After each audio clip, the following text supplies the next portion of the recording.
Good afternoon, one and all.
Good afternoon, one and all. We welcome you all to the International Workshop on Social Emotional Learning and Emotional Intelligence, which is organized by Department of Clinical Psychology, Helen Keller's Institute of Research and Rehabilitation for the Disabled Children, on occasion of 40 years of completion of dedicated services in collaboration with EQ4Peace Worldwide Inc., USA. So, respected chairman, principal, faculty members, researchers, students, and distinguished participants. It's my privilege to welcome you all to the International Workshop on Social and Emotional Learning and also Emotional Intelligence.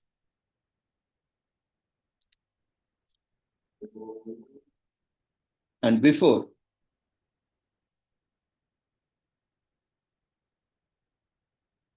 we start the session, we request everyone to keep yourself muted,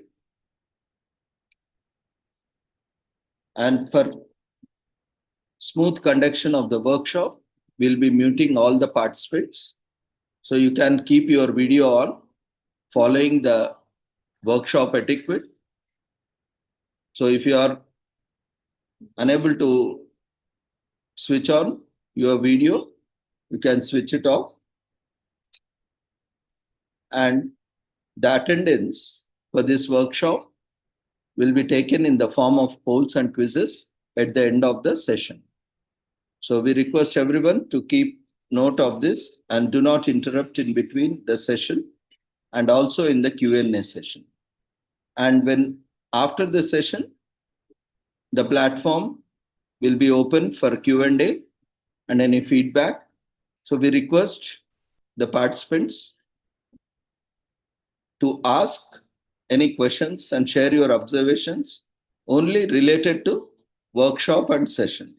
So any other queries apart from like regarding participation or certificates and all will be taken up after the conclusion of the webinar. So we request all the participants to maintain the decorum of the international workshop And as our resource person for the day, Professor Matt has come all the way. It is a midnight over there, and he has given us time, respecting the time and boundaries of our nation. So let's use every second, every minute of this valuable time in effective learning. So all the queries, anything not related to this workshop or regarding participation or attendance or certificates, kindly keep all these things after the workshop. We'll be giving you time. Once the session is concluded, we will be launching the attendance form where everyone has to mark your attendance. Based on that, certificates will be issued. Hope the instructions are clear for everyone. And for the convenience of all, the workshop is live streamed on YouTube on our department channel. The link has been already shared and circulated through the invitation registration messages in social media platforms, on websites, and at various places. So with these instructions, so when question and answers session starts, when we invite you for the feedback, you can raise your hand so that we can unmute you one by one and take the feedback and questions. So with this brief introduction, let's take the privilege to introduce our speaker. And before that, a brief introduction about Department of Clinical Psychology at Helen Keller Research Institute. Department of Clinical Psychology has been started in this year, and this institute has been credited with various achievements and has been very instrumental in 40 years of its journey. Professor Patan Umar Khan, who is the founder, in his professional journey in serving the children with speech and hearing disability, dedicated this organization for the hearing disabled, hearing impaired, and he had an opportunity to serve the speech and hearing disabled children for around 22 years at Aliawar Jung National Institute for Speech and Hearing Disabled at Secunderabad as a teacher, supervisor, and took VRS on 31st December 2008 to bring the change in the lives of people with disability in the country then, and then started this organization, Helen Keller Institute of Research Rehabilitation for the Disabled Children, along with Helen Keller Group of Institutions. And this institution is a unique institution in India, which is exclusively dedicated for hearing impaired, and where the campus has education from nursery, that is pre-primary, primary, till PG education. So soon, the institution is also planning to upgrade itself to a deemed university to offer research programs exclusively dedicated to hearing impaired. So this is one of such unique organization. And this year in Telangana state, it is the first organization to introduce BSc Clinical Psychology course. And this course is introduced by Rehabilitation Council of India as per NEP curriculum, 2020 curriculum, which is a 4-year course, which is first of its kind in India. And our institution, Helen Keller, takes pride in introducing and being the first college and only college to offer BSc Clinical Psychology from this academic year. So as part of that, as part of the requirements and academic collaborations, so we have recently organized one international workshop with collaboration with Arizona State University. And this is the second workshop in collaboration with EQ4Peace International, along with our close friend, Professor Matt Perelstein, who has been working since almost 4 decades, in promoting global peace and harmony, and also working on sustainable development goals and promoting positive mental health and emotional well-being and social emotional learning and various aspects since almost decades. He is continuously on various services. So apart from that, our institution offers Helen School for the deaf and also offers various programs like MSc Audiology, BSc Audiology, BSc Speech Language Pathology, and MSc Speech Language Pathology, and B.Ed Special Education, Hearing Impaired, and various courses like BSc Clinical Psychology Honors, and has been associated closely and have been awarded with various awards like Seva Ratna Award 2002 from Award, Hyderabad, and Rajiv Gandhi Excellence Award for Outstanding Service in 2004 from International Integrity, Peace and Friendship Society, Bangalore, and also Certificate of Appreciation from District Collector, Rangareddy District, and Swami Vivekananda Sanman Puraskar, and Global Achievers Foundation, and many more meritorious services from the District Collector and Outstanding Lion Leader Award continuously from Lions Club International. So, apart from that, various organizations, you can see a single campus where the privileged and the hearing impaired are offered services exclusively dedicated. So let's all together contribute to the society. And I take this opportunity once again to thank everyone and also invite our resource person for the day and our beloved friend, Mr. Matt, who has been continuously, promoting global peace and harmony, emotional intelligence, and positive mental health, social emotional learning. And we have been associated since past few years in promoting, positive mental health and conducting various programs. And he was very kind enough, to come forward. And he is a living legend. In fact, he's an example, role model, how, a resilience can be reflected through personality. And we are very fortunate today to have our beloved friend, Mr. Professor Matt Perelstein. We welcome you, Matt, for this international workshop on behalf of our institution and chairman, director, principal, and on behalf of head of the department, Dr. Sri Krishna, and everyone. And we hand over this session to you for your presentation. Over to you, Professor. Very good. Okay, very good, very good. Thank you. Thank you for having me. Thank you for being here. Thank you for having these workshops that you've been having for a while. Thank you all for coming and being interested in something that is very, very important. We're going to be talking about emotions, and there's big subject, they're a weird subject, they're a mushy subject, they're something you can't really hold in your hands, and they're hard to quantify and qualify.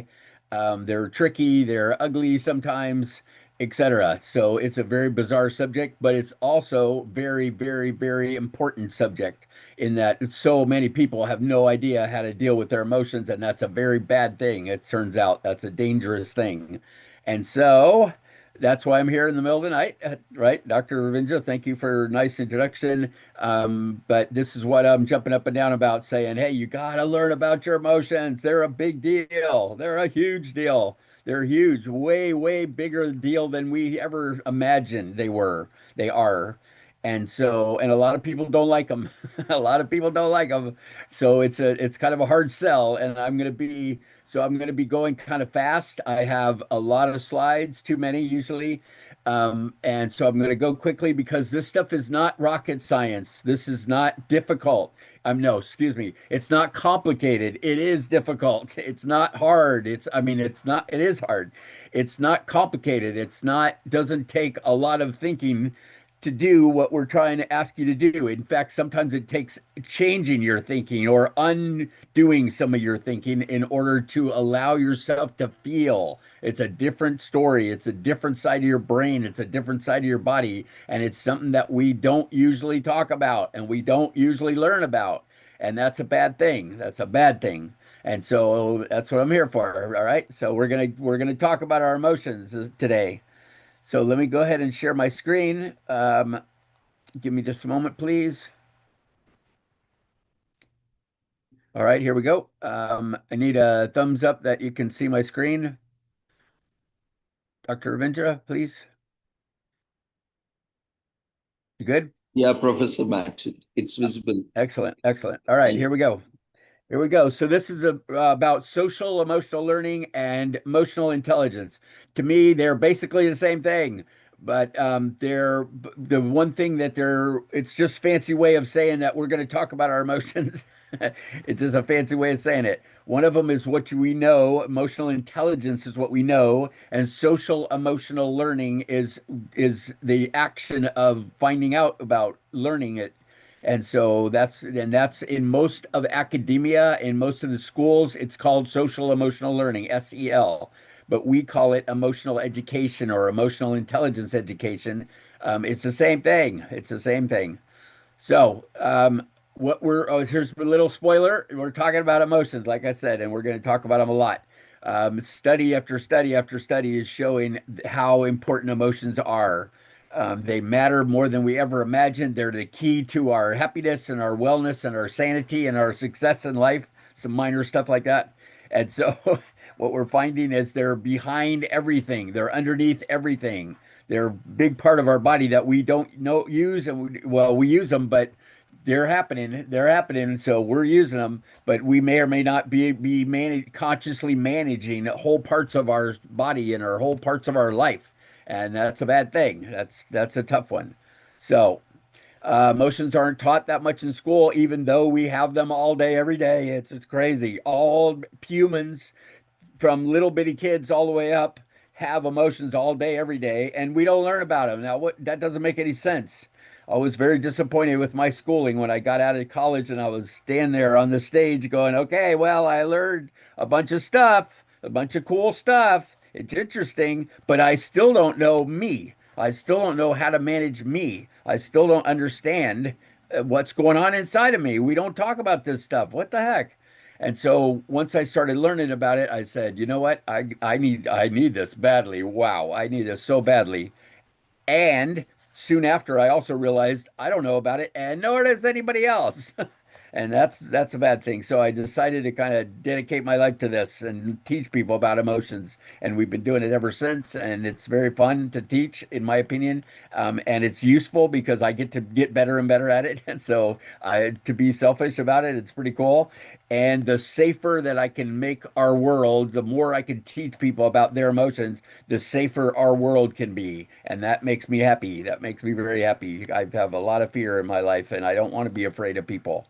And I don't want my family and my people I love to have to be afraid of other people. It's a terrible, terrible feeling. So emotions are mostly misunderstood and misguided and mismanaged. And I actually think that emotional ignorance is the number one biggest problem in our world today. I really do believe that. I really do believe that. So I'll begin with the end in mind, as Dr. Stephen Covey's put it.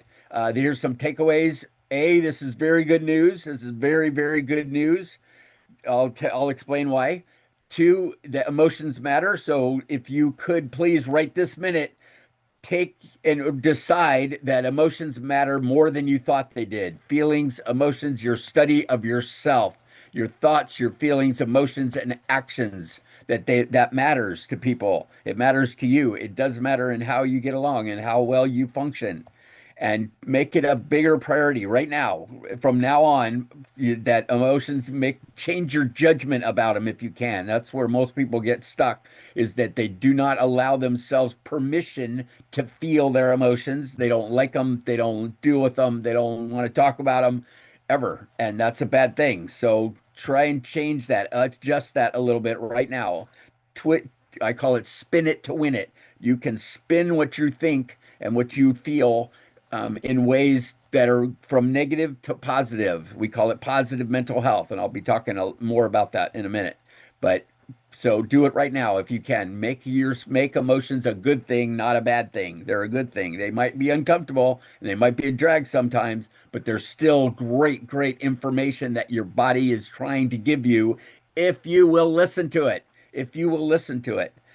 And so what I've found in the past, this workshop was based on people that have hearing and visual impairments. They're better with the emotions than most of us are because have to go inside. They can't see outside or they can't hear outside. They're not as distracted as we are, and so they tend to be better at dealing with their emotions because they're closer to them. They understand them better. They've experienced them more than we have, and they have less judgments about them because they want information. They need information, and so they listen to this information their body is giving them. So talk about emotions. Talk about them for yourself and talk about them for other people. What you learn in here and what you learn about yourself and your thoughts and feelings and emotions help other people understand as well. Okay? Share what you've learned. Share, please, please. So study you, study others, share what you learn, and consciously and purposefully build peace into your life and around you, inside yourself and around you. You can be more peaceful. You can create more peace in and around you. If you're the resident expert in peace and you know everything there is to know about peace, so what? So what? What good does that do anybody? It doesn't do that much good. Once you learn about this stuff, please share it with other people, please, because they don't know, and that's dangerous. And this goals of my session are to understand emotional intelligence a little better, give you some very good news. I'm giving you some very good news here, stuff that could change your life, maybe save your life, and it's all free. All of it's free. This is good news. It was best news I ever heard that I'm actually in control of my life. Really? Really? I didn't know that. I thought they made me angry. I thought they hurt my feelings. I thought they did this to me. You know what? Well, they do what they do, but we get to decide. That's the good news. We are in charge of our lives. We are in charge. You are in charge of your life. You and only you. And lastly, I'd like you to help commit to better taking care of yourself by learning emotionally, by learning about yourself and going inside. I don't think I have a slide on this. I'm big on hashtags, the pound sign hashtags, because they can sum things up really quickly. And my hashtag is that it ain't always fun, but it's got to get done. And and and more. So we'll go through these. So, next, let me tell you just for a minute about me. I've been studying and teaching emotional intelligence for 40 years. 40 years this year, 40 years for real, since 1986. And so I don't have it all down perfectly. I probably never will. I'm still learning like crazy, and I'm good with that. I'm happy about that. This smile right here is not an accident. This is on purpose. I've worked hard to get this smile, and I hope to keep it. I plan on keeping it. I'm trying to keep it at 3:30 here in the morning, and I just drove all night. We were on a trip, family reunion. We got out back off the airplane at 9 o'clock p.m. And then I got in the car and started driving. I just got here an hour ago. And so I've been driving all night. And so I'm a little bit tired, but big deal, right? So we've been studying this stuff, and I feel like it's really, really hard it's really important that I share what I learned. So that's what I'm here. We developed this thing called positive mental health. I love those three words together because they say what we're doing, which is mental health. That's what we're doing, right? We all have to deal with our mental health, right? Whether you like it or not, whether you manage it or not consciously, you still got to deal with it, right? And how do you do that? Positive.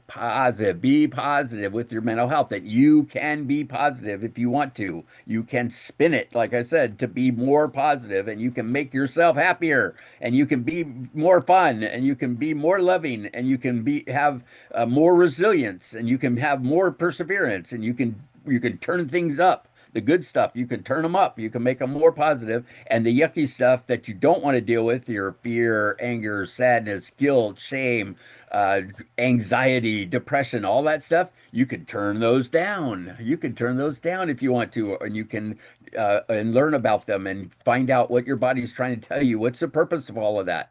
Why would why would we be born with all of these feelings? What are they for? That sort of thing. And if we learn about ourselves and learn how to manage them, yay, you're going to do some great stuff. A certified SEL educator from 6seconds.org. It's the number 6seconds.org. They are the biggest EQ trainer in the world. If you want to find out some more about SEL and EQ, I suggest that's a really good place to start. It's called 6seconds.org, right? The number six. The reason it's called 6 seconds is that it takes about 6 seconds for your body to feel something really strong. Like if somebody triggers you or somebody steps on your foot or someone cuts in front of you and does mean stuff to you like that, your emotions tend to go up. And if you will wait 6 seconds, oh, if you can just wait for 6 seconds, like counting to 10, you probably heard that before. Just be chill, just calm down, just wait, just breathe for 6 seconds. You can make much better decisions. You can do much better things about with your fear, anger, and sadness, and all the things that are going on inside of you. You can respond rather than react, we call it. You respond rather than react. Think about that. React means you went, and you immediately shoot back with something. Somebody steps on your foot and you go, I gotta get him back. Wait a minute. That's not right. And I gotta get him back.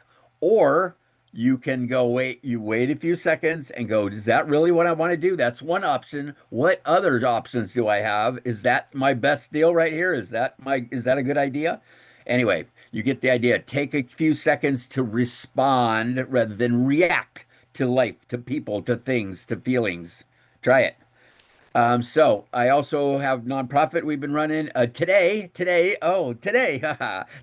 our 8th anniversary today on February 18th, 2018. Oh, no, 19. So this is our 7th anniversary. Sorry, our 7th anniversary today, which works. All right. It was 2019, right before COVID, right? It was in February. COVID happened in like what, October, November, toward the end of the year. And we had to shut everything down. And it was like, wow, what happened? Wow. So we started our nonprofit 7 years ago today. It's called EQ4Peace, and it's about do this stuff so that we can be peaceful. We're going for global peace. And some cool people like Mahatma Gandhi and the Dalai Lama and those guys said that world peace begins with inner peace. And that's where we're going with all this. That's why we're studying all this. That's why we're doing this, is because we are starting with inner peace. And when enough of us know how to be peaceful on the inside, we can maybe get some peace on the outside. Wouldn't that be cool, huh? Wouldn't that be wonderful? And I have cancer, and I had two cancers. Last year, I had two cancers, which is incredible to me still. Anyway, I have cancer now, and I'm doing treatments this afternoon. That's what I'm doing this afternoon, which I'm really looking forward to. Unfortunately, I mean, talk about spin it to win it. I'm looking forward to it because I get to take a nap, and I really need it because I've been up all night. Anyway, you just lay there, and I've got a port in my chest right here. It's a hole and a tube that goes down in my heart, and they poke the needle in there, and then they pour poison into my body. Cool, huh? And I just lay there, and they are hoping that this poison is going to kill the cancer before it kills me. That's actually how chemo works. That's actually how chemotherapy works. And it is very bizarre, and it's very painful sometimes, and it's really annoying, and I get sick and I get down and I get whatever, but that's my journey, apparently, right? Apparently, that's the deal, the cards I was dealt. Somehow, pretty randomly, I ended up, and I had two cancers last year, and they already nuked one of them, which is incredible. Last year, I went through 35 days in a row of radiation treatment. That was wow.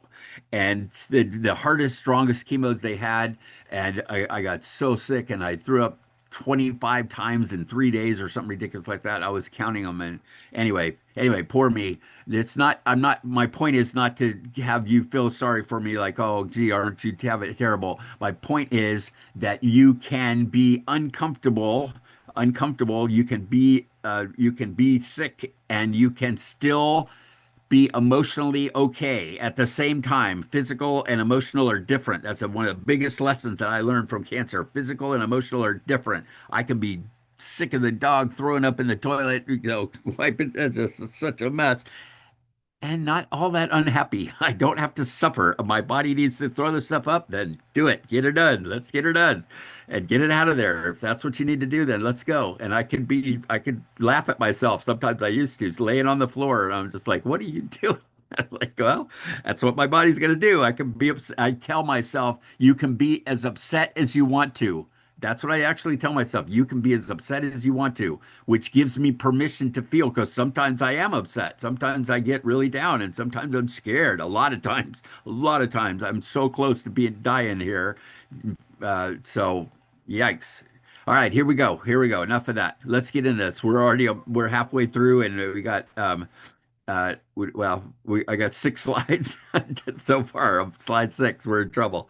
I'm in trouble. Anyway, here we Okay, go. Let's Professor, get into you this. can, So we got two sides of our brain. This is not. Oh, go ahead, sir. Did you want to say something? no, you can take your own time.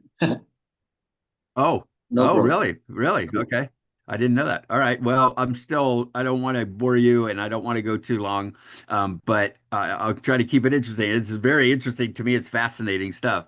But there's so much to it. Wait till you see. So, there's so much to it that you don't know. There's so much that you don't know. And I think that's cool. I think that's fun. I have a growth mindset, I call it, where I don't even know if I have a slide on this. Growth mindset versus a fixed mindset. In other words, most people, in my opinion, so many people in the United States have a fixed mindset. Another way of saying that, know it all. They think they know everything already. They're already, I know, yeah, no, I know about that. I know about that. Yeah, but emotions are a kind of different story. They're a different story. They're something that you can't just learn from AI. You can't learn this stuff just from a book. You can learn what they're called. You can learn how they work generally, but how you work, how your emotions come up, what they're called, what they feel like, how you deal with them. What the heck? What is that? Where is that? What?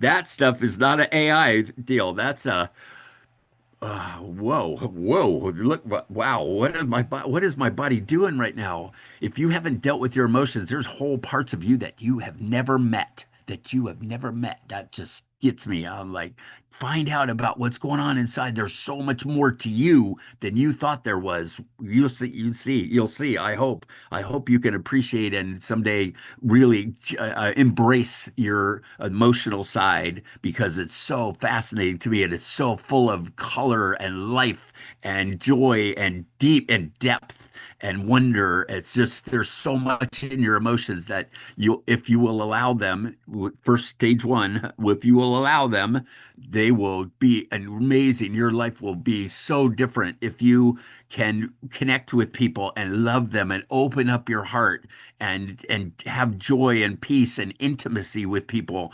Wow, that's what life's about to me. That did it. That's what life's about. This trip that I was just on yesterday or last night was a family reunion. So we got to hang out. I got to hang out with my dad, who's 90. We went there because it was his 90th birthday. That's why we created this thing and to celebrate his birthday. And today's my brother's birthday. He was there. And both my sisters were there with their husbands. And it's just really, we had a very, very nice time. And we rented a hotel or a house and we just stayed there for the whole time, 3 days. We didn't hardly do a thing except for hang out in the same room together. It was really fun. That's how it turned out. And it was just, no, we never stopped. We never stopped. We never ran out of stuff to talk about. In fact, I wish we could have gone deeper and had some real conversations, some more deeper conversations. I found that if you talk to people about, if you say, I used to usually say, have you ever heard of emotional intelligence? And then shut up and listen to the answer. Ask people about their emotions, and when you talk about them, your conversation and your relationship instantly gets deeper and more interesting and more profound. And if you can allow people, if you can give yourself and others permission to feel, that's the name of a book, Permission to Feel by Dr. Mark Brackett from the Yale Center for Emotional Intelligence. You might have heard of Yale. It's in the United States, small college. Anyway, he says we stop ourselves. We don't give ourselves permission to feel. But if we do, it opens up ourselves to ourselves, and it opens up others to us. And if you allow other people to feel around you, what are you feeling? What's going on? Oh, that sounds like that hurts. Oh, that made you mad, huh? Oh, that was uncomfortable, right? And you do weird empathy things like ooh and oh and damn and ouch and stuff like that. And you have some empathy and compassion for people and you allow them to feel and explore their feelings with you. That makes you super important to them. You will have instantly better relationships if you allow your people around you to feel. Don't fix the problem. They didn't ask you to fix the problem unless they ask you, which they usually do not. You will notice it's very tempting as the listener to try to, well, just do this. Well, just do that. Well, at least that won't be forever, stuff like that. And you say these flippant remarks and you think you're doing something, but you're not. You're not really. What's even better is you go, really? What else are you feeling? Ooh, that sounds bad. What else? What else you got? And you have allow people to feel their feelings around you and you don't try to stop it, even when they're crying. You could grab a tissue if you want and hand it to them, but then you go, what else? Keep going, keep going. Once you're crying, once you're upset, what else do you need to get out of your system? What else do you need to feel, to express, to release? What else? What else you got in there? And then they do it, and then you let it go and you can get it out of your body and your body says thank you, thank you, thank you. I didn't want to carry that around. You made it that way. You made it so I carried it around because you don't give me permission to feel this stuff. So let's get back to sorry, I digress. So we're in trouble. Anyway, here's the brain. Here's the actual brain. Actual brain. Can you imagine having a brain in your hands like that? That's just such a cool picture. And a spinal cord just goes down inside the bucket that she's holding. It's like, wow, holding a brain in your hands. That's just amazing. So there's two sides of it. And this wild picture shows the usually mostly your left brain is about your cognitive side. It turns out your sequential boom boom boom, A plus B equals C, reason, logic, cognitive side, your thinking. That great, that's your left brain. That's your left brain. They're very distinctly two hemispheres, right? Very distinct. But your left brain is mostly about your cognitive side and your thinking. That's a good thing. That's wonderful. We need that. We need it. I mean, medical science has kept me alive, literally, very definitely, literally. I would not be here if it wasn't for medicine. Well, that's a good thing. So I'm a big fan. And that, but that's what our culture, and your culture, and most of the world focuses on your left brain for education, for parenting, even for whatever, everything. We just focus on our left brain, and only. So we're pretty good at it, which is a good thing. But we are not very good at our right brain, and that's a whole half of our system where our creativity and our passion and our senses and our caring and our love is all on the other side of our brain that we don't pay much attention to.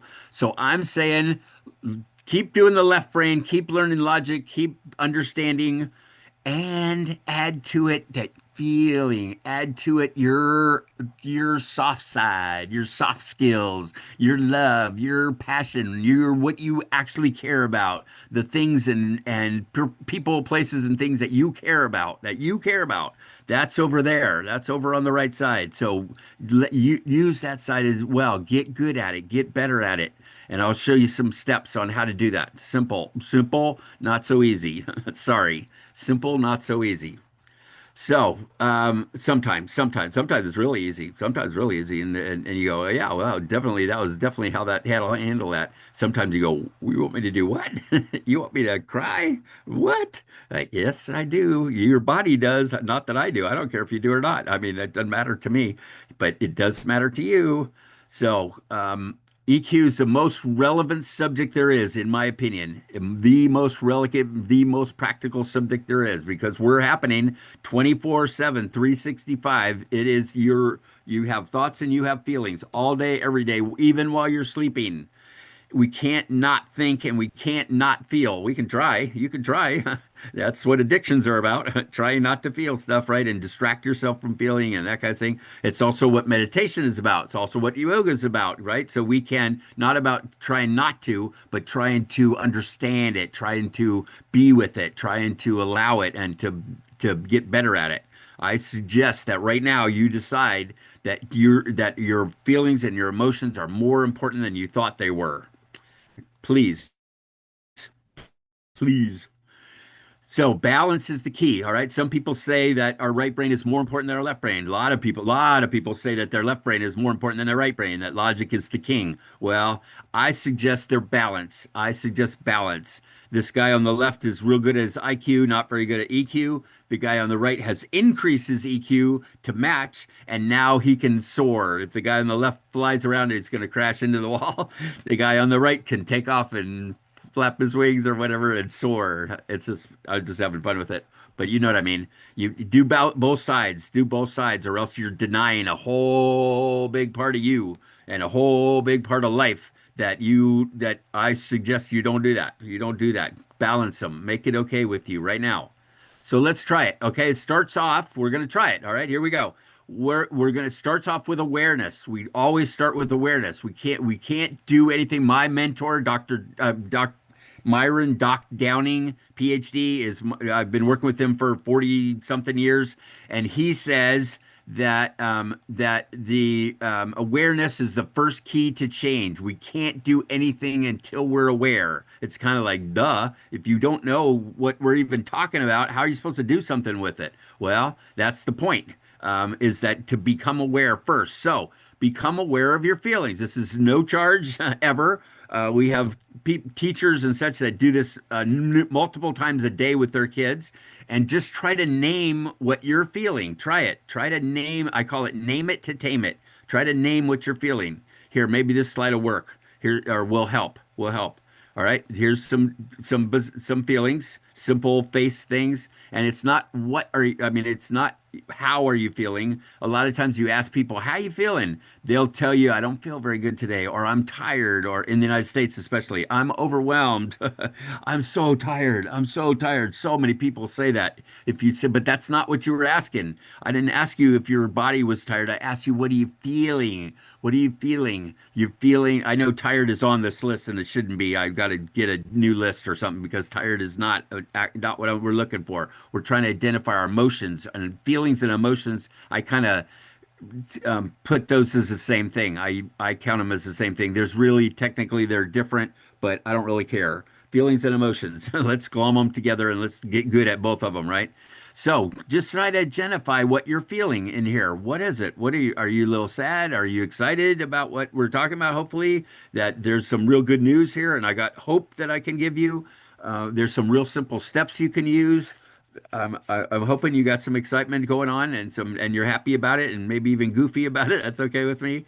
Um, but um, but you might have some negative things too. You might be stressed sitting here, have other things, competing priorities.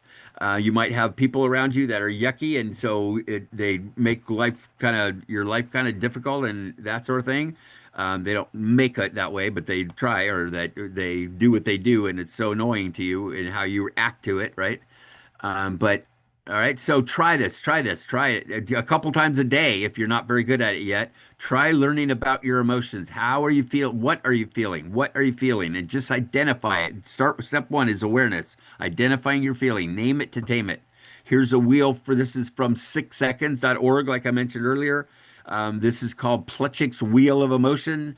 You'll notice in the middle there's the core emotions.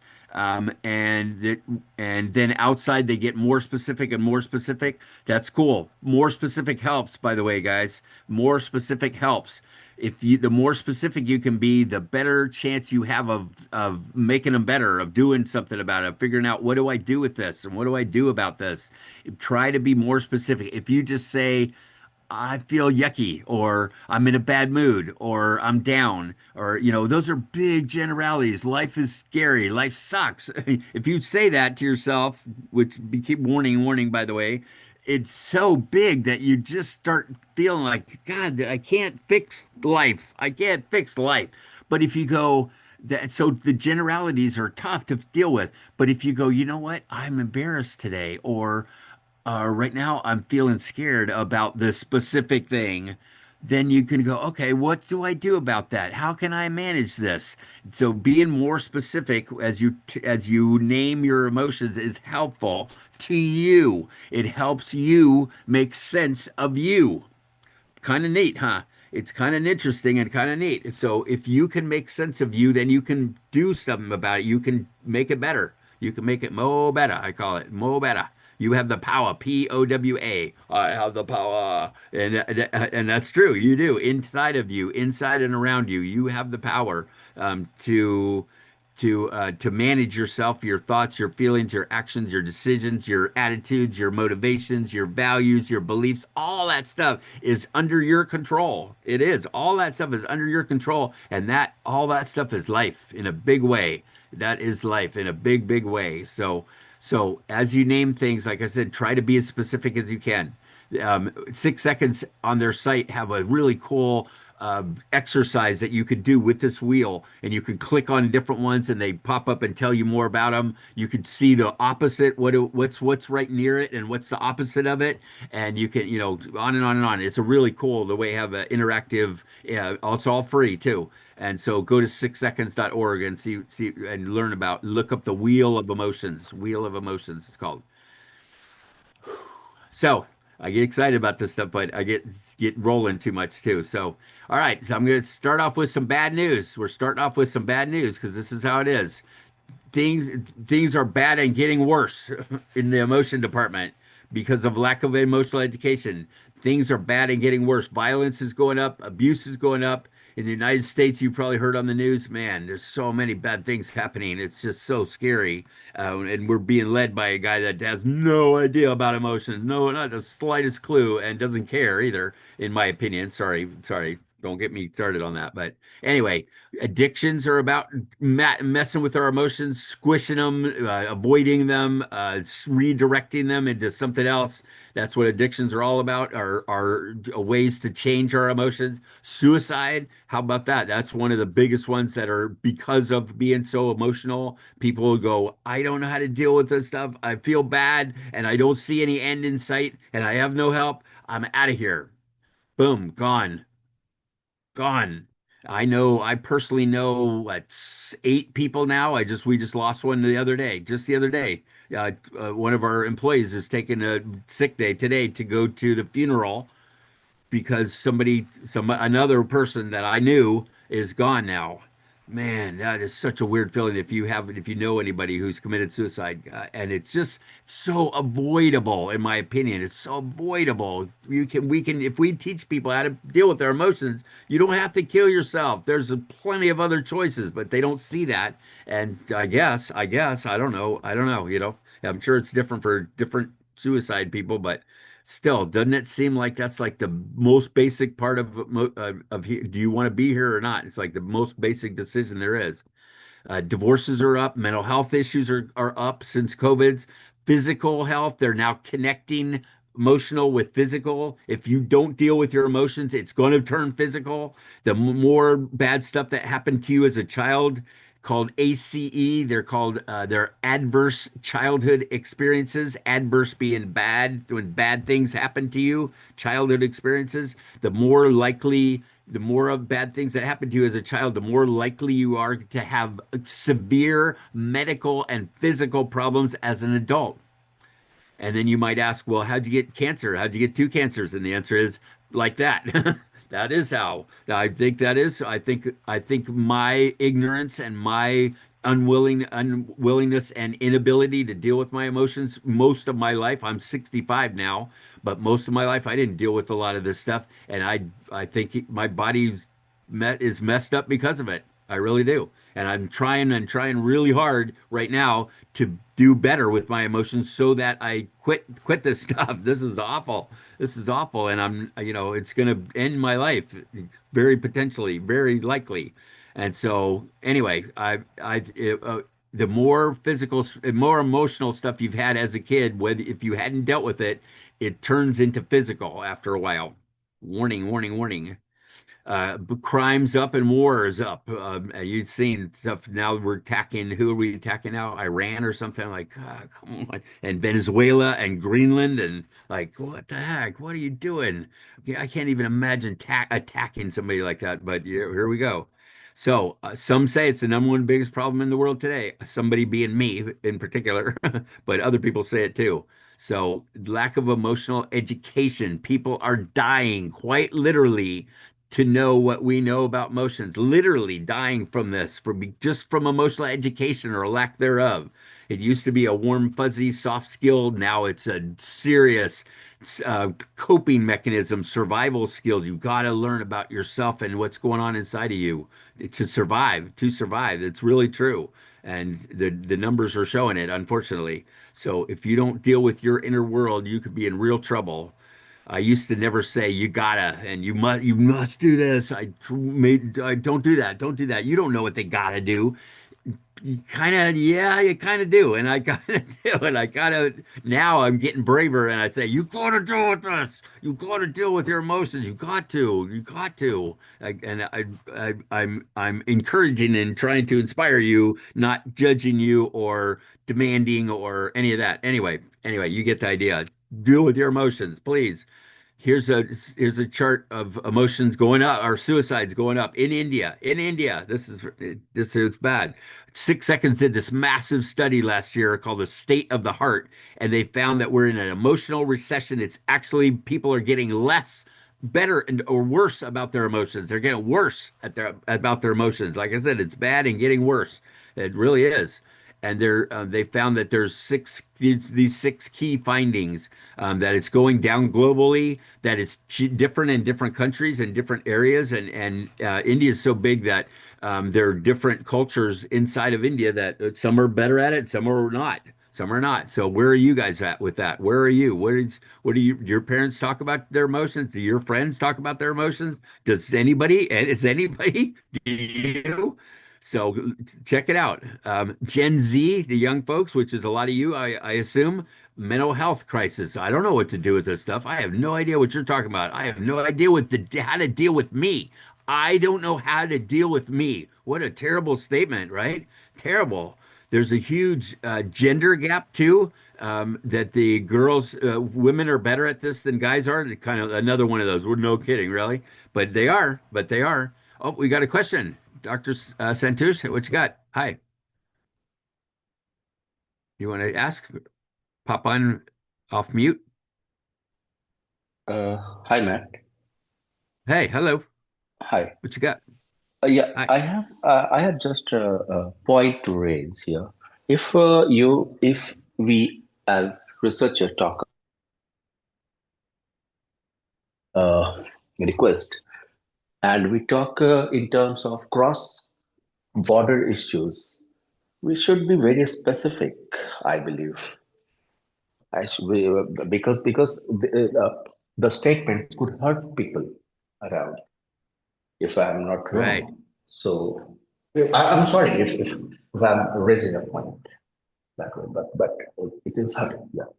So It's yeah. okay. Good. No, it's a good question. I agree. Yeah, more specific is better. Like I said, the joke is all generalities are wrong. Get it? Get it? All generalities are wrong. That's a generality. So that anyway, no, more specific is better. If you want to solve problems, what's the problem? You go, well, my car's broken. Well, how come? What's wrong with it? I don't know. It's broken. It doesn't drive. Does that help? What are you going to do about that? Well, you got to be more specific. Find out what's really wrong. It's probably one little small thing, one thing, very specific thing, and then you can fix it, right? If you just go, well, it don't work anymore, that's not going to help. So yeah, be specific. Be specific in this and in a lot of what we're talking about. So going back to my chart, burnout is raising, and it's it's different in different countries. So we knew that. All right, so it's kind of a crisis actually. The number, I think, suicide is like number two cause of death. Number two, that they're doing it themselves. That's just incredible, incredible.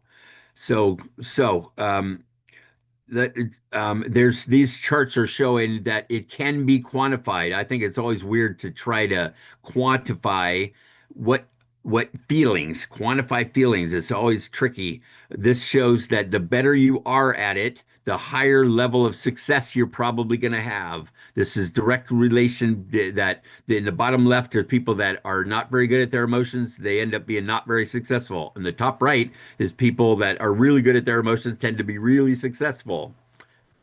Interesting coincidence, wouldn't you think? So again, learn about you and learn about other people's emotions. It's a big deal. So do it right now. Rate yourself. How good are you at managing your emotions? 1 through 5. Rate yourself. One right now. One being I have no idea what emotion was. The way my dad put it, is I wouldn't know an emotion if it slapped me upside the head. Because I asked him after I started learning about this stuff, I'm like, Dad, why didn't you teach us about this stuff? He goes, I don't know about my emotions. He goes, you know me, you know my dad. There's no way. His dad was a tough lawyer, attorney in New York City, and he came over from the old country, and he was a boxer, and he was small, and he was powerful man, and he says, can you imagine him sitting at the dining room table asking me what I'm feeling? I said, well, I can imagine it, but not likely, huh? He's like, no, that's not what happened. Never, never. I didn't know, so how am I going to teach you, right? And that is how it is. Our parents don't teach us because they don't know either. It's not that they don't care, it's that they don't know. I call it ignorance or apathy. It's ignorance. They don't know. They weren't educated. It's more than apathy. It's not that they don't care, it's that they don't know. And so now that you know, or when you start knowing, please share it. That's what I keep jumping up and down about that. So rate yourself right now. Put it in the chat if you want. It's kind of cool. 1 through 5. 1 is I have no idea what I'm feeling most of the time. 5 is I got it, boy, and I know it's every time when I feel stuff, I know what it's called. I know what to do about it. I know I accept it, etc. So go ahead. 1 through 5. How good are you at managing your emotions? Feel free to put them in the chat. Just put the number if you want. All right. Okay. So here's the good news. There's the good news. Ready? This is all teachable skills. These are teachable skills. This is all learnable stuff. We are born with everything we need. We just don't know how to use it. So in order to be happy, in order to have some sanity in our life, in order to be successful and have some well-being and peace, some inner peace or outer peace, we can learn this stuff and we can be better at it. And it doesn't matter how old we are. It doesn't matter what race we are. And it doesn't matter what income level you are. It doesn't matter. None of that stuff matters. What matters is that you learn about you. And you can learn so much more than you thought. You can learn about yourself and you will be happier and you will be more successful and you will be more at peace. The better you can manage yourself and your inner world, you can be more peaceful. It gives you self-esteem. It gives you self-confidence. It gives you self-acceptance, some cool stuff like that, super cool stuff like that. You can learn about you. Happiness is an inside job. It's not something that other people do. Happy people build their inner world while unhappy people blame their outer world. That's not cool. You can do it if you want to. You can do it if you want to. You can blame all you want to. I don't suggest it. I don't suggest it. So I don't suggest it.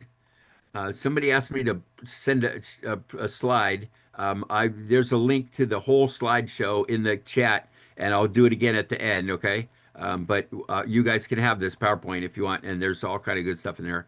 And some of it I'm not going to have time to go over because I'm running my mouth too fast on some of this stuff. Narendra, But you're sir. getting an idea. It's inside. Yeah, Sir, yeah. sir. Sir, very good evening, and I am Dr. Krishna. I'm the head of the department of the Helen Keller Institute, Department of Clinical Psychology. Hello. Are you able to hear me, sir? Yeah, I can hear you. Yeah, I'm saying hello. Yes, Yeah. Dr. Krishna. And thank Hello. you for the wonderful talk. Do you want me to stop? Thank you for the wonderful talk. And I have one question for you. Shall I wait, or can I ask the question right away? Either one, it's up to you. We're already talking, so it's up to you. Go ahead and do it now. Okay. Or please, please you continue. Please you finish, then I'll ask my question. Okay, sounds good. Thank you, sir. All right, hang in there. I'll come around back to it. Okay. All right, so this is a big deal. No matter what happens outside of us, we have the ability to power. We have the power to control what happens inside of us. That's a very, very, very, very, very big deal. That's a very big deal. It's not them. It's not our parents. It's not our teachers. It's not the school. It's not the environment. It's not the government. It's not the weather. It's not the economy. It's not any of that stuff. We decide what we think and what we feel, and we get to manage ourselves, and us and only us gets to manage ourselves. We have the power. We have the power. And so we got to use it. And that's tough sometimes. It's a lot easier to blame sometimes than it is to go, no, I can get upset about that if I want to or not. I tell myself that all the time with my cancer, especially, is I go, you can get as upset as you want. And that's the word I use, is upset, because sometimes I am upset. Sometimes I am sad. Sometimes I'm scared. Sometimes I'm disappointed. Sometimes it's very irritating and angry. It takes up, a good portion of my time. Like I said, that's what I'm doing all this afternoon.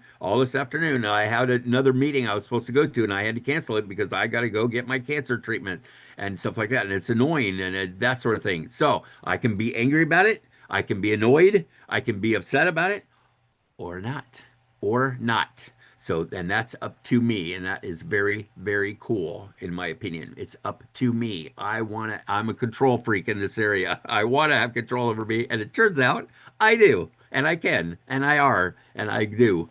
So that's the good news. Very, very good news. Here's some more. Your thoughts and feelings are yours. You created them. You can learn how to manage them. Here's some more good news. You're born with everything you need. Everything you need to be happy and healthy and successful.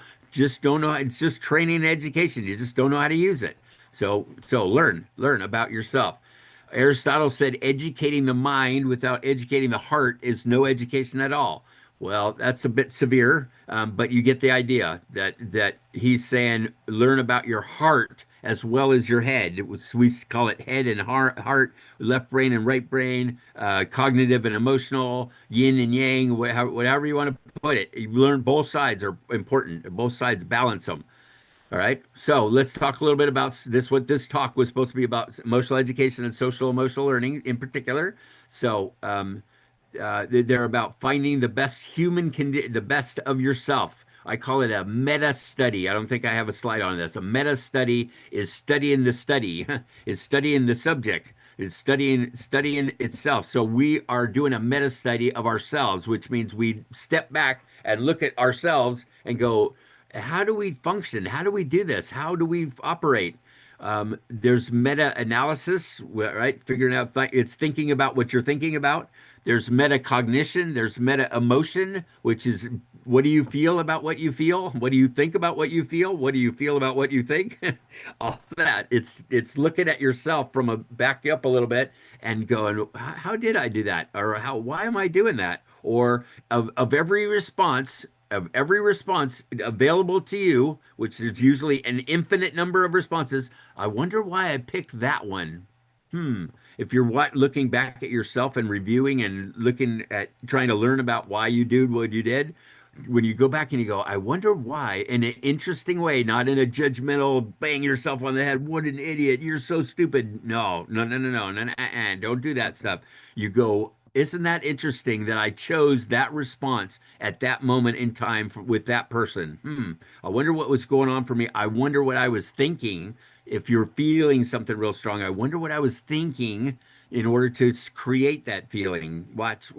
Thoughts usually come first, and listen to what you were thinking, and it'll make more sense of what you're feeling. Haha.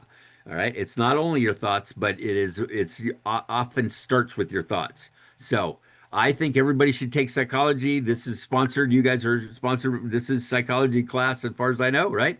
And I think everybody should take psychology, at least one class in it. And I think everybody should go to therapy for a while to learn from a professional about you. You learn from a professional about you. That's pretty cool. You're going to learn stuff that you would never have figured out on yourself, by yourself, for likely. So go for a little while. I strongly suggest.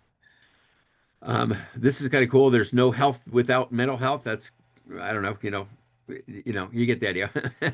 Best work you'll ever do is working on you. That I do think is absolutely true. The best work, best dividends, the best return on investment is taking some time to learn about you. And a lot of that, what that looks like is you learning about your past. Like I was saying, I wonder why I did that. I wonder what I was thinking and feeling. I wonder what was up with me that made me do that or not do that, which I shoulda or coulda or woulda done, but I didn't. So why? What's up with that? And I can study myself and figure out what's going on. And you become aware first. Like I said, step one is always awareness, and you learn about what the heck you did and what you're working on here, or what was going on inside of you that had you do that.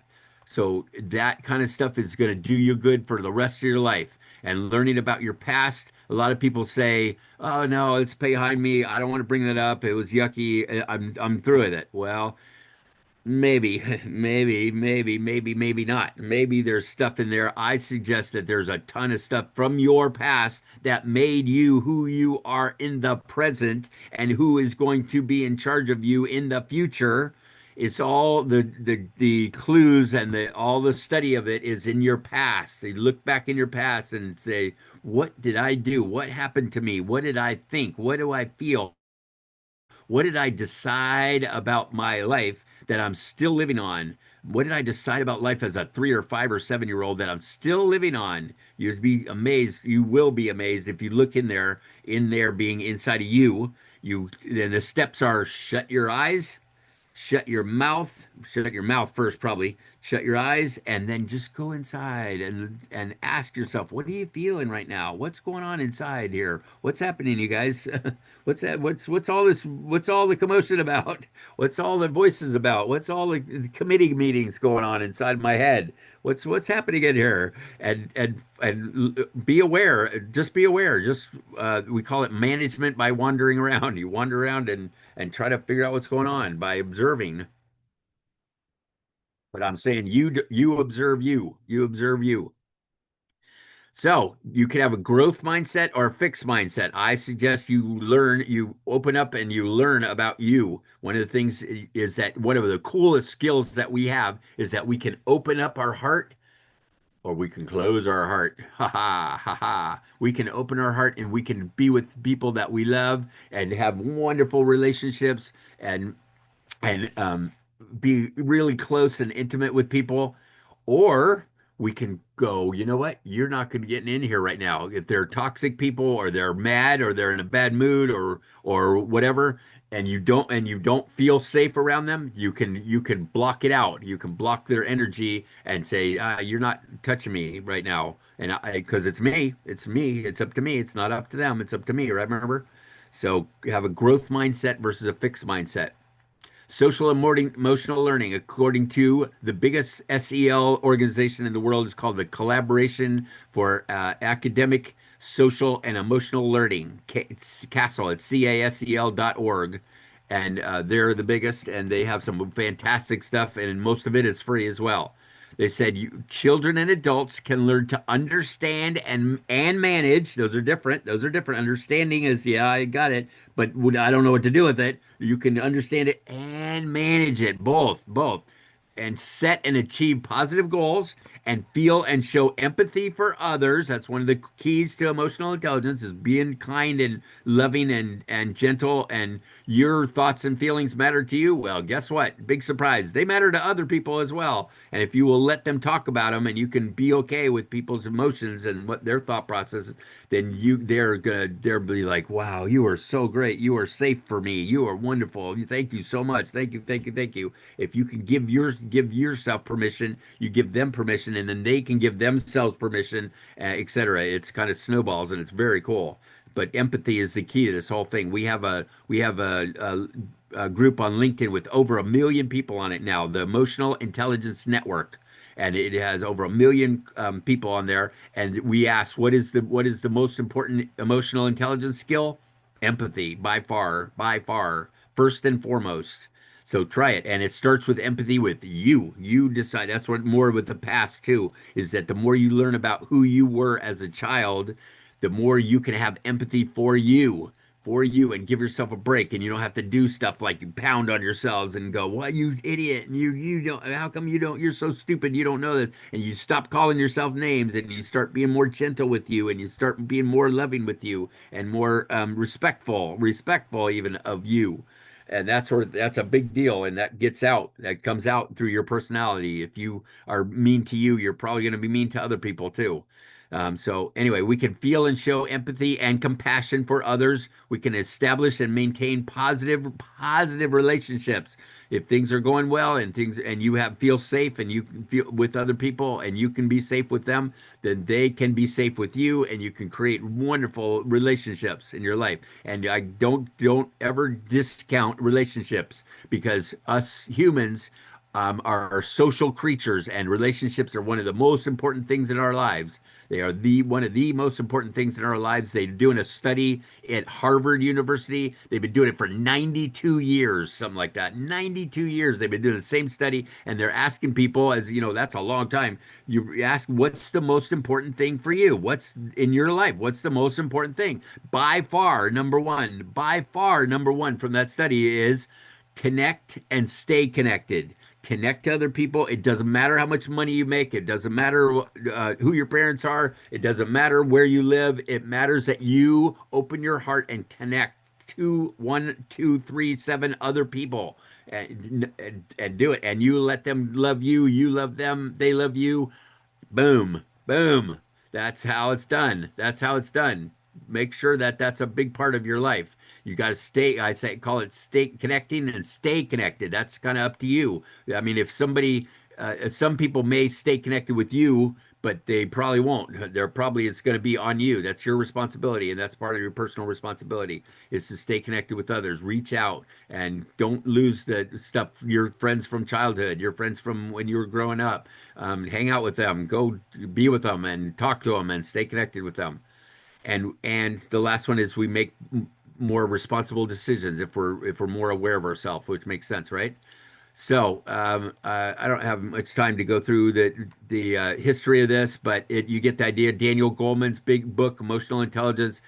It was number 5 on the Life magazine's top 5 most influential books of all time. Most influential books of all time was on emotions.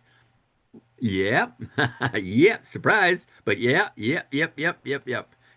Okay. So Daniel Goleman, still we're on him. He says there's 4 areas that we need to be in charge of, right?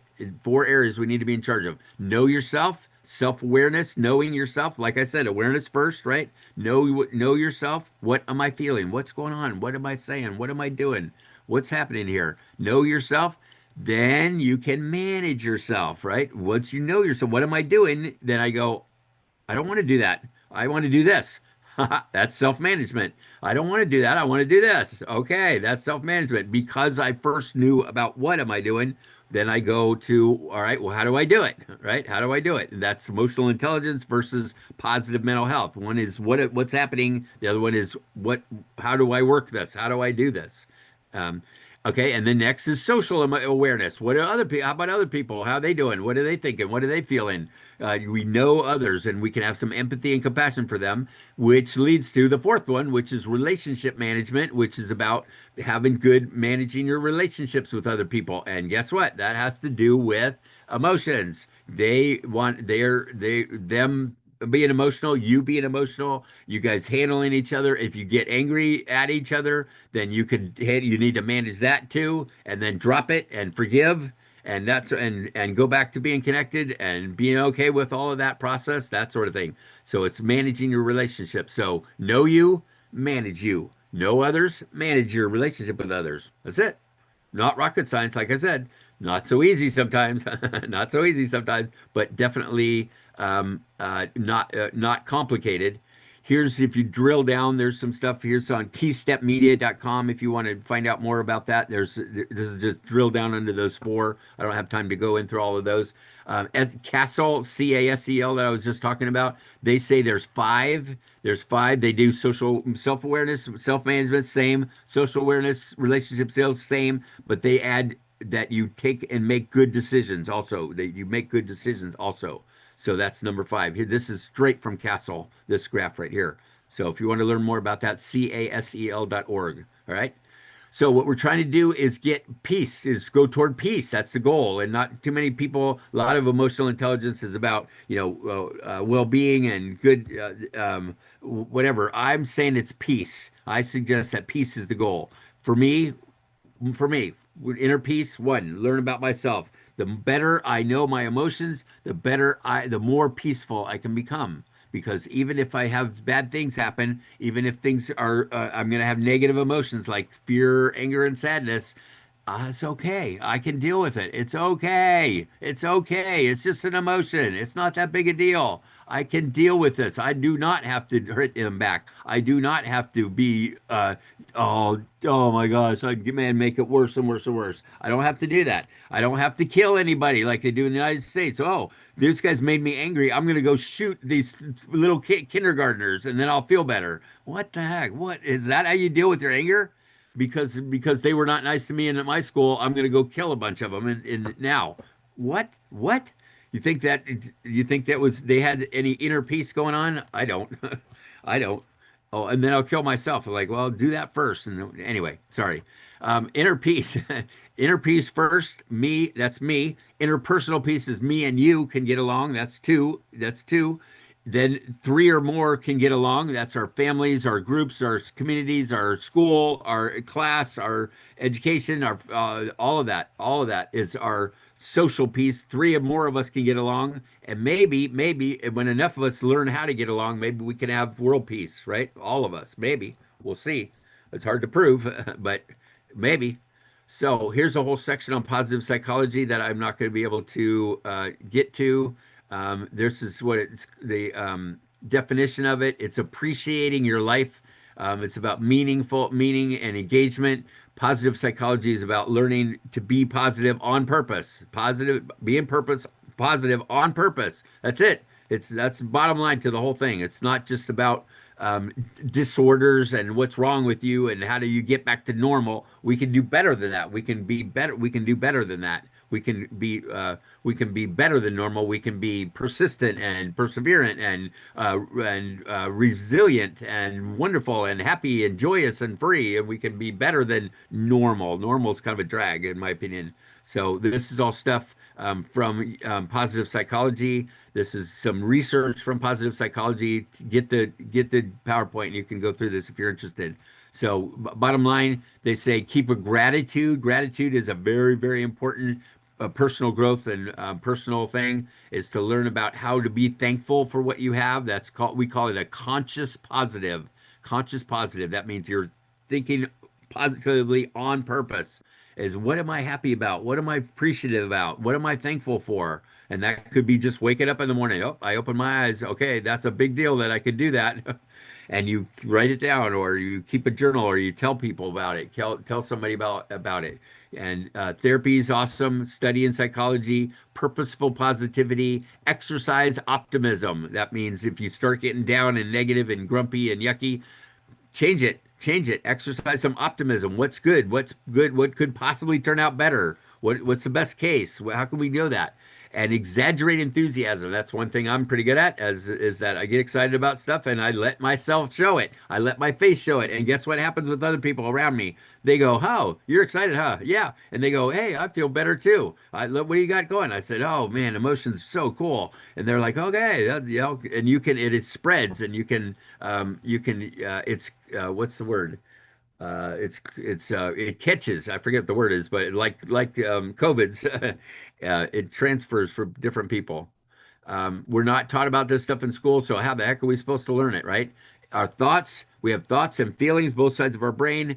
Then we become aware of them, then we can make a decision. We get to decide what to do.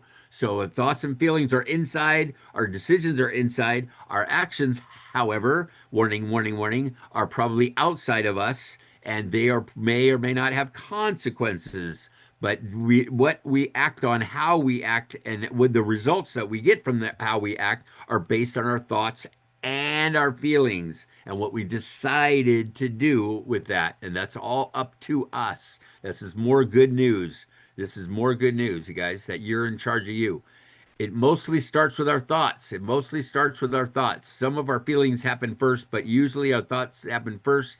And so if you are having strong feelings, look at what you were thinking first. Change your thoughts, change your feelings, change your life in that order mostly, but it actually happens. And so if you can change your thought, which you can, spin it to win it, right? Spin it to win it. And emotional intelligence, responsibility is that your thoughts, they're not somebody else's. Nobody can make you think anything. Nobody can make you feel anything emotionally without your permission. You do that. You do that. I can't hurt your feelings. I can't. Actually, I can call you I can call you all kinds of names and you can sit there and laugh at me, right? Wait, I just made you mad, didn't I? No, you didn't. You're a jerk. You look like an idiot. You did. You made me laugh. I'm not upset because I choose not to be. That's simple. I choose not to be. No matter what you did. So change your thoughts, change your feelings, change your life. Big deal. Change your thoughts. Here's the first part. Name it to tame it, I call it, right? You be aware of your positive and negative thoughts and your positive and negative feelings. Be aware of them. Study yourself. What are you thinking and feeling? What's going on with you? And then second is spin it to win it. That's you knowing that you can change your thoughts and change your feelings. You can turn your negatives into positives. And then last is action, right? The first one is awareness. The second one is acceptance. The third one is action. What do I do? Well, sometimes when I'm mad, my body just needs to be mad for a while, and I got this anger in my belly or in my tummy or in my hands or wherever. You go find it in your body and you just like, my body wants to be angry. And I let it. I let it. It doesn't mean you go hitting people and breaking things and breaking people and breaking yourself and stuff like that. Don't do that. Do it smart, but do it. But do it. If you need to just pound on something, couch, bed, or pillow. If you need to pound, if there's some energy inside of you that you want out of you and you don't want to hurt anybody, get it, let it come out of you, but do it in a sane way. Do it in a smart way. Balance your cognitive and emotional, and do it smart. But do it. Go ahead and let yourself, I call it, feel it to heal it. When you need to cry, sometimes just let yourself cry. And if other people are crying, let them be there. Just be there with them and just hang on to them and just say, it's go ahead. What else? Go ahead. Not it's going to be okay. Not we'll fix it. Not any of that. Just go ahead. Let that feeling out of your body. Go ahead. And then what else? And then let it all out. While you're in there, just clean everything out and get it out. And then wow, it feels so cool. It feels so cool. And then there's some steps to filling back up again. You take that once it's out of your body, there's a space and you can fill up that space. And I'll talk more about that in a few minutes. All right. So EQ's everywhere. It has to do with you at school, home, work, home, everything. There's a science to it. Our body, it has amygdala, has the prefrontal cortex, it has synapses, it has all that cool stuff. That's happening. That's the science of EQ. That is happening. Your emotions are happening and they're real, and you can't stop them. You can't stop them necessarily. So that's the science of what's going on with you. That's not my specialty. My specialty that I care about is the art of EQ, I call it, which is so this is how I know how my amygdala works, or this is how my prefrontal cortex works. So, so what am I going to do about that? What do I do with it, and what do I do about it? And so that's the art of it. So it's putting it to use. That's positive mental health. And if you put those two together, the science of what's happening, and you use that and figure out how to function properly in your life, then you get the art of it, and you put them together, and you get magic. It's magic. I think it's magical. So we're born with everything we need. We just got to learn how to use it. I already said that. It's the study of emotions, knowing the concepts. There's a language. There's a whole nother language. There's a lot of words that we use in emotional intelligence that we don't normally use in English. So we got to use them properly, and what you say and what you say to yourself matters. It really matters a lot. In fact, watch what you say. Listen to what you say to you when you are talking to you. Notice what you say. Write it. I suggest I'm big on journals. I have a whole bunch of these little journals. I'm trying to find one. There's one in the other room. I was working on it earlier, and I write and write and write about what's going on, what's happening inside of me, and it's been beautiful, wonderful for me to go back and watch and to put it into words and try it, learn about you. Journaling is a beautiful, wonderful thing, and you do it by typing or you can do it by writing, either one. So it's you studying you and me and we. So there's a bunch of skills and competencies involved here. Emotional awareness first, like I said, identification. What is it? What is it? What is it? What is that called? What is that? What is that? Literacy is being able to talk about it. Agility, emotional agility. That it's like ho ho whoa. Like I was saying earlier, somebody can come up and call you all kind of names, and you go, you know what? I see that they're trying to upset me, but I don't think I want to be upset right now. And you can be agile and move around and go, "Oh, you're not hurting my heart. You just look like an idiot for trying to be so grumpy. That's too bad. It's for you." And you can be agile with your emotions. You can regulate and control them. That's a really good thing. That's a really powerful thing. That's a really strong thing. That puts you in control of your life. Emotional congruency. Congruency means that it's like your outer world, your face looks like what you're feeling on the inside. A lot of people are like, I'm fine, and they're dying inside and they're screaming in there, but their face is like everything's fine. That's not congruent. Congruent is when your face looks like, and your body language looks like what you're actually feeling, and that feels more honest, it's more real. A lot of people say, I don't want people to know what I'm thinking and feeling because then they're taking advantage of me. Well, guess what? I do. I want them to know exactly what I'm thinking and feeling. Not the chances are I don't feel like I don't believe that they're going to take advantage of me. They don't usually, once in a while, once in a great while, but usually people don't. And so I want people to know what I'm thinking and feeling because then they can be there for me. They can be there with me. They can understand me and they can get me and they can adjust themselves to be with me better. That's pretty cool if they know what I'm actually thinking and feeling. And I set a good, cool role model, I think, an example for people. You can be an example for people by being real with you. Check it out. People that you tend to follow and to watch and you have a lot of respect for, notice that they're probably pretty good at their emotions, right? And they show it, and they show it. You know what they're thinking and feeling. So this is about the science of EQ, the art of EQ, what's happening, and put them together, and you get magic. You get magic. So it happens 24/7, 365. Emotional intelligence, like I said, is about how emotions work. Positive mental health is about how to work them. What do I do with that information? And the goal is peace. The goal is peace because the better I know me, the better I can be peaceful and to know that I can handle anything. I can handle anything. People with high EQ tend to be happier, make more money, have better relationships, have more love in their life, more financially successful, more peaceful, live longer, less diseases. Yay. Yay. Most of the stuff is free. Yay. Yay. Positive mental health is about making our lives look and feel as good as we can, making our lives look and feel as great as we can. It's about turning that frown upside down. And we do have to deal with our emotions, you guys. We got to deal with our negatives. There, you can't. So big criticism of emotional intelligence is, oh, you're supposed to be all happy all the time and everything's fine and it's all rainbow. What are they? Rainbows and unicorns. Somebody put it the other day. It's all rainbows and unicorns, right? No, it's not. It's not. That's not real. That's not real. Sometimes it is, but a lot of times it's not.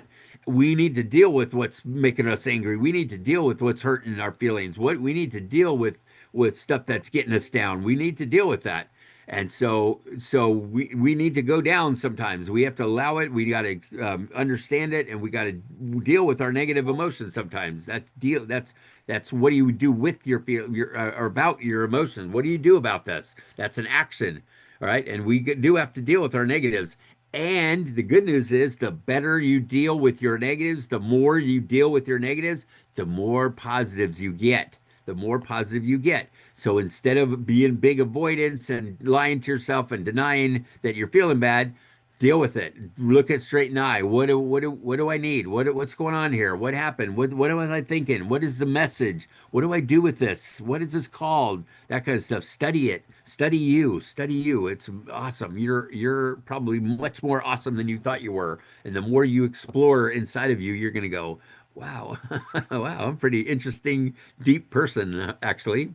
Pretty, I'm kind of proud of me. I kind of like me, huh?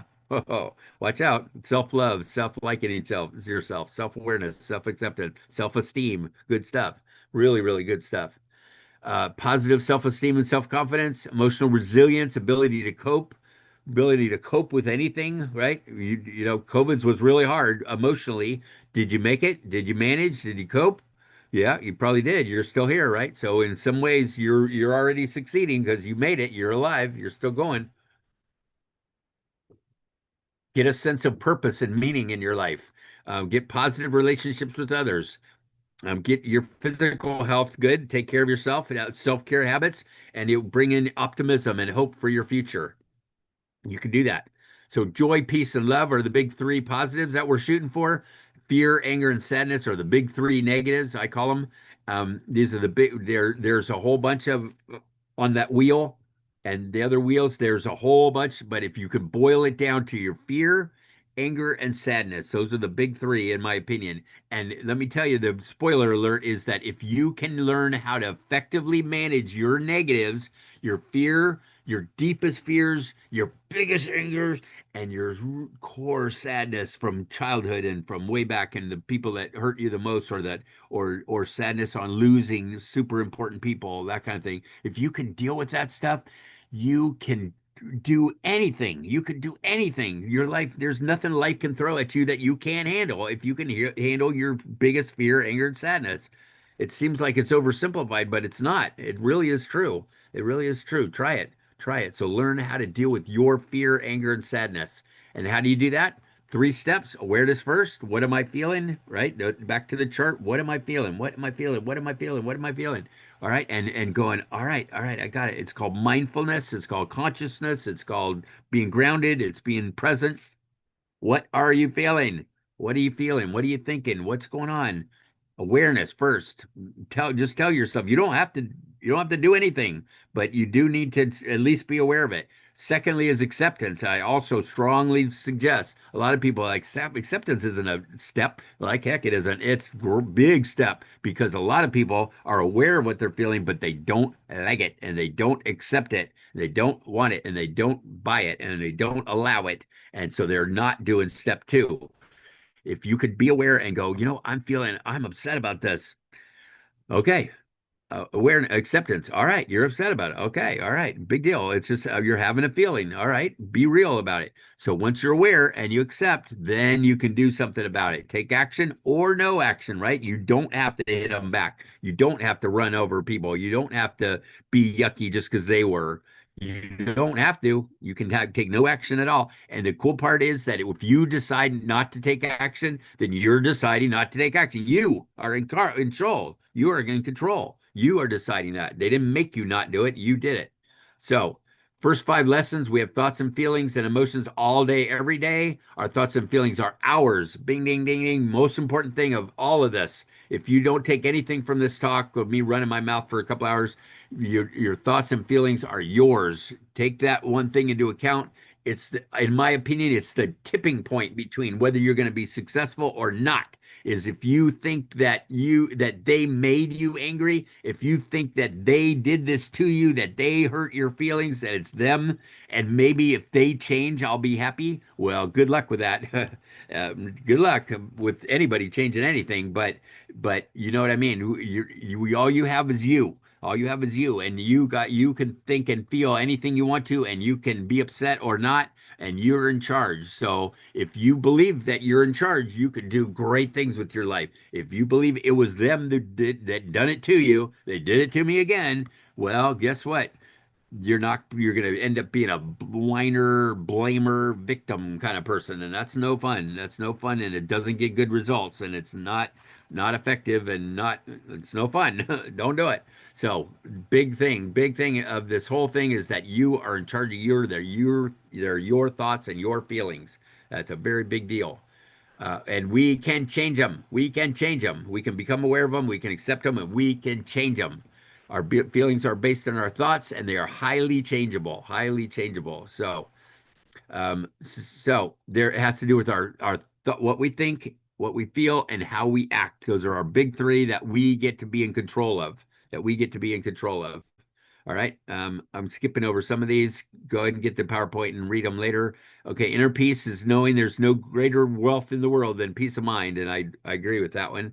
Interpersonal peace, the better I know you, the better I can get along with you.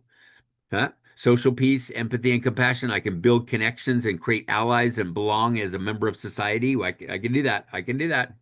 And eventually I can get me some global peace. We can get us some global peace. So let's see. I know you said I can keep going, but I'm gonna go. I think this part is really important. This is a quiz. Okay, you guys ready? Again, I'm going to ask you to rate again. This is a self-rating quiz. This is about how you deal with your emotions. If we're dealing with deaf and blind, this is a very big deal. These are inside of you. You don't have to be able to see or hear anything in order to get these. And so it teaches it teaches you what the steps are and how good you are at them at the same time. So I've enjoyed this quiz. This is mine. I wrote it up many years ago, and it got published by the Oxford University Press. Speaking of small universities, Oxford, you know who they are in England, and they picked it up and they even paid me $100 for it. I was very proud. I'm still very proud of that. And I just wrote it as a blog post, but watch what it says. So if you would, I'm going to ask you 7 questions, and you rate each one through 5. Okay, 7 questions, 1 through 5. That's all you need, and then keep track of your score because we're going to add them up at the end. Okay, you ready? So one low, 5 high. One is no, this doesn't apply to me. 5 is yeah, that's me for sure. All right. So first is awareness. Like I said, when your body feels something, how well do you notice and become aware of your feelings? How aware are you of your feelings? 1 is I have no idea. 5 is I know exactly what's going on. So 1, 2, 3, 4, 5. Please feel free to put it in the chat if you want, or just write it down or type it out or whatever. Okay. Are you good at awareness or are you not so good at awareness? Okay. 2, acceptance, right? Like I said, is it okay with you? Then you have a feeling. Do you accept your feeling versus judging and denying them? How well do you accept your feelings? 1, 5, oh yeah, right? Okay. And notice, so you'll notice that a lot of people are good at number 1. They are aware of what they're feeling. They just don't accept them, and those kind of go together. So learn how to accept yourself, please, please. Then next is identification. Okay, I'm feeling something. What is it? When you notice what you're feeling, can you identify the feeling you're having? How good are you at that? How well can you separate and name your feelings? Like a lot of guys, for example, are really bad at the difference between fear and anger. They think that they're angry, but they're actually more fearful is the problem. So be real about it and be um, honest with yourself and being of that. So try to identify them. I was looking in the chat. Sorry, that's why I was sounding weird. Okay, so we got awareness and acceptance, then identification. Next is expression. Once you're feeling something, how well do you express that feeling? Express. Ooh, get it out of your body as opposed to stuffing it down inside and bottling it up inside of you. How good are you at expression? This is tricky sometimes. It's tricky because expression is it's something you're like I said, it's outside of you. It's got other people involved, etc. So be careful of that. And there's so many ways nowadays, especially well, there always has been, but there's ways to express your feelings. Notice what those are. How do you express you? Okay. Next is about release. All right. Now that you expressed, all right, I'm upset about that, and I just it makes me angry. I feel angry about that. I can release it. How good are you at that? How can you let it go? A lot of people are, especially in the United States, are angry, angry, angry, angry, and they stay angry and they talk about their anger and they write about their anger and they express their anger and they get tattoos and they get guns and they get all kind of stuff to express their how angry they are. Great, but they never let go of it. They never let go of it. They're just angry and they keep being angry. That's not helpful. Once your body feels a negative or unpleasant feeling, can you let go of that feeling and let it dissipate? Can you let it go? Or do you carry it around in your poor little body for the rest of your life? Right? How your body takes on stuff for you because you don't allow it to feel what it needs to, and so and your body tries to carry this stuff, but after a while it can't carry it anymore, and it turns into disease. You got your heart so tense all the time. Your blood your blood vessels are constricted. You hold your belly tight. That kind of stuff. You try doing that for 10 or 20 or 50 years, your body starts falling apart, and like I can't handle this. I can't keep it inside anymore. And so it either comes out in some ways, some yucky ways that you didn't like. So learn how to do it on purpose, how to release your negative feelings. When you have fear and anger and sadness, you let yourself take some time and feel that stuff and let it go. Just let it go. It's energy in motion, emotion, energy in motion. You take that emotion or what we're emotional about and let it go. Turn it into butterflies. Turn it into let gravity just have it. Let it just drip out of you. Yeah, rip it out. Grab a hold of it. It might be in your neck or in your shoulder, in your hands or whatever. And you go, that's anger. That's where I'm holding my anger is in the sand, and I don't want it in there more. You can take it out and release it. You can let go of it. So get better at that. So how good are you at releasing? All right, here comes a cool one that you may have never thought of before. A lot of people are cool or like this one. Say this hand is angry. My hand is angry. It sounds weird, but it's true. I carry this anger in my hand. All right. And I just released it. What do I do now? Well, there's kind of an empty space in there now. How skilled are you at replacing your negative energy, your negative feelings with positives? So I can take my hand that I was just very angry about, or in my chest or in my belly or whatever it happened to be, and I released it out of there and I can fill it back up. I can replace that energy with positive energy, with a color or with a sound or with your higher power, connection with the higher power, or have some, or you have your other hand touch it and go, it's okay. And you can have somebody else touch you and go, oh man, that feels so good. And you just replace it. You let your hand fill up with love and sad and peace and joy and cool stuff like that. It sounds really weird, but it actually works. It actually works really well. And it costs the same as most of this stuff.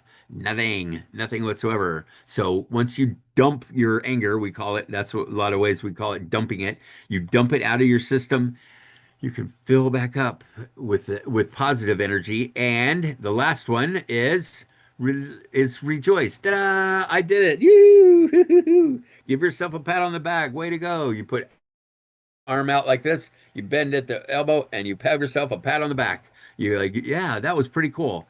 So this one's about how well do you encourage and respect your true feelings, complimenting yourself on your awareness, expression, and release. How cool is that? Yeah, that's you psyched up about you. It's a fun stuff. You can do this, and this doesn't take anybody else, nobody, nothing. So, all right. So here they are. Let me recap real quick. Awareness first, always. We got to be aware first. Then we accept it. All right. I'm having this feeling. All right. All right. All right. It takes that long. Speed of thought. All right. That's it. That's right. You can fight it for the rest of your life, or you can go, okay, I'm feeling this. All right. Identification, try to identify it. Some people, left brainers, think that identification is the key to this whole thing, and you can't do anything till you identified it and wrote it down or whatever. You got the word, the right word. I kind of disagree. You can skip this step if you want. So a lot of times if I'm feeling something, I don't care what it's called. I'm feeling it. I'm giving my honor and respect to the feeling, whatever it is. I don't care. So don't get stuck in identification. Expression is always interesting. How are you going to express this? Are you going to express it? Do you want to do it now? Really? Is now the right time? Who are you doing it with? How loud do you want to be? How quiet do you want to be? What energy are you going to use to let express? All kinds of things we get to decide about expression, and then release, let it go, replace, fill back up with from your higher power from up. There's blue in the sky. How much blue is there? How much green is there in the trees? We live in the woods. There's just massive trees all around our house. How I can get green is a beautiful thing and fill up good and solid concrete, not concrete, but hard, heavy, nice, loving, grounded feeling. Replace it, fill up with the stuff, and then rejoice. Da-da, da-da, da-da, da-da. So how'd you do? If you got 25 to 50 or 25 to 35, that's considered high EQ to me. That's great. Figure out how you learn this stuff. Where did you learn this stuff? Did you have a role model? Did you have a cool parent or a cool teacher that was you either watched them or they actually taught you how to deal with your emotions? Good for you. That's awesome. Now go help somebody else. Go help somebody else. If you're not so good at this, most people fall in the medium side. All right. All right. Learn more. It's time to learn more. So all right, here we go. So there's that. That's this quick quiz. This is a really important, I think, is what are you going to do about a problem? We have to deal with our problems. What do we do about that? Like my cancer. What am I doing about that? Well, I try to eat right. I'm trying to exercise. I go to get this, they stick stuff into me and I go, okay, go ahead, let them do that. All right. I take all the meds that I'm supposed to take, that sort of thing. That's what I'm doing about it, right? That's what I'm doing about my problem. I've got to do something about my problems. But in the meantime, here's the tricky part. In the meantime, I also have to do something with my problem. With meaning, what do I think and feel about my problems? What am I thinking about this? What do I feel about this? Because a lot of times it doesn't matter what you're doing about it, what you're doing, action, it matters what you think and feel about it. And I can tell you with cancer, it's scary sometimes. And I'm like, what do I do with this? Right? What do I do with the fact that I have a incurable fatal illness on a daily basis? How do you deal with it? So that's been a very interesting journey, and I have a whole thing on that, and I'd love to talk more about that, but not right now. There's a big difference. So what do we got here? Safety, you guys. By the way, safety. Did I mention safety is a big deal? Make it safe for you first, and that is about giving yourself permission to feel. Make it safe for you. Make you safe to you so that you can function, so that you can be okay, so that you can allow yourself. If you don't make it okay, if you limit yourself, then you're limiting your life. You're limiting who you are and your expression of who you are into these boxes because this is not okay and this is not okay. There are some things that are not okay. I'm not suggesting that you go wild and with your behaviors, but this is about giving yourself bigger limits to feel and to think and to be able to be more flexible and resilient, that you can get really down and you can come back up again. You can be really high and you go, no, it's good. It's going to be all right. You can do things. You can let yourself flow back and forth and be flexible and allow so much more emotion than you probably allowed yourself. So make it safe for for yourself by giving yourself permission to feel and give other people permission to feel. Find safe people. You be safe to them. We call them become an ally, and then you teach them how to be safe with you. You teach them, right? A lot of times, like our parents are guys, especially want to fix stuff. Dads are, oh, I gotta fix that. I gotta fix that. Oh, my kid's having a problem. That's not cool. I gotta fix it. No, you don't. No, you don't. No, you don't. In fact, please don't fix it for me because I don't necessarily, that's not really helpful. I don't know that I can't, that's not really helpful. I need to fix it. I need to be able to manage me. I need to be able to manage me, to be able to be flexible and handle in these situations. I need to learn that.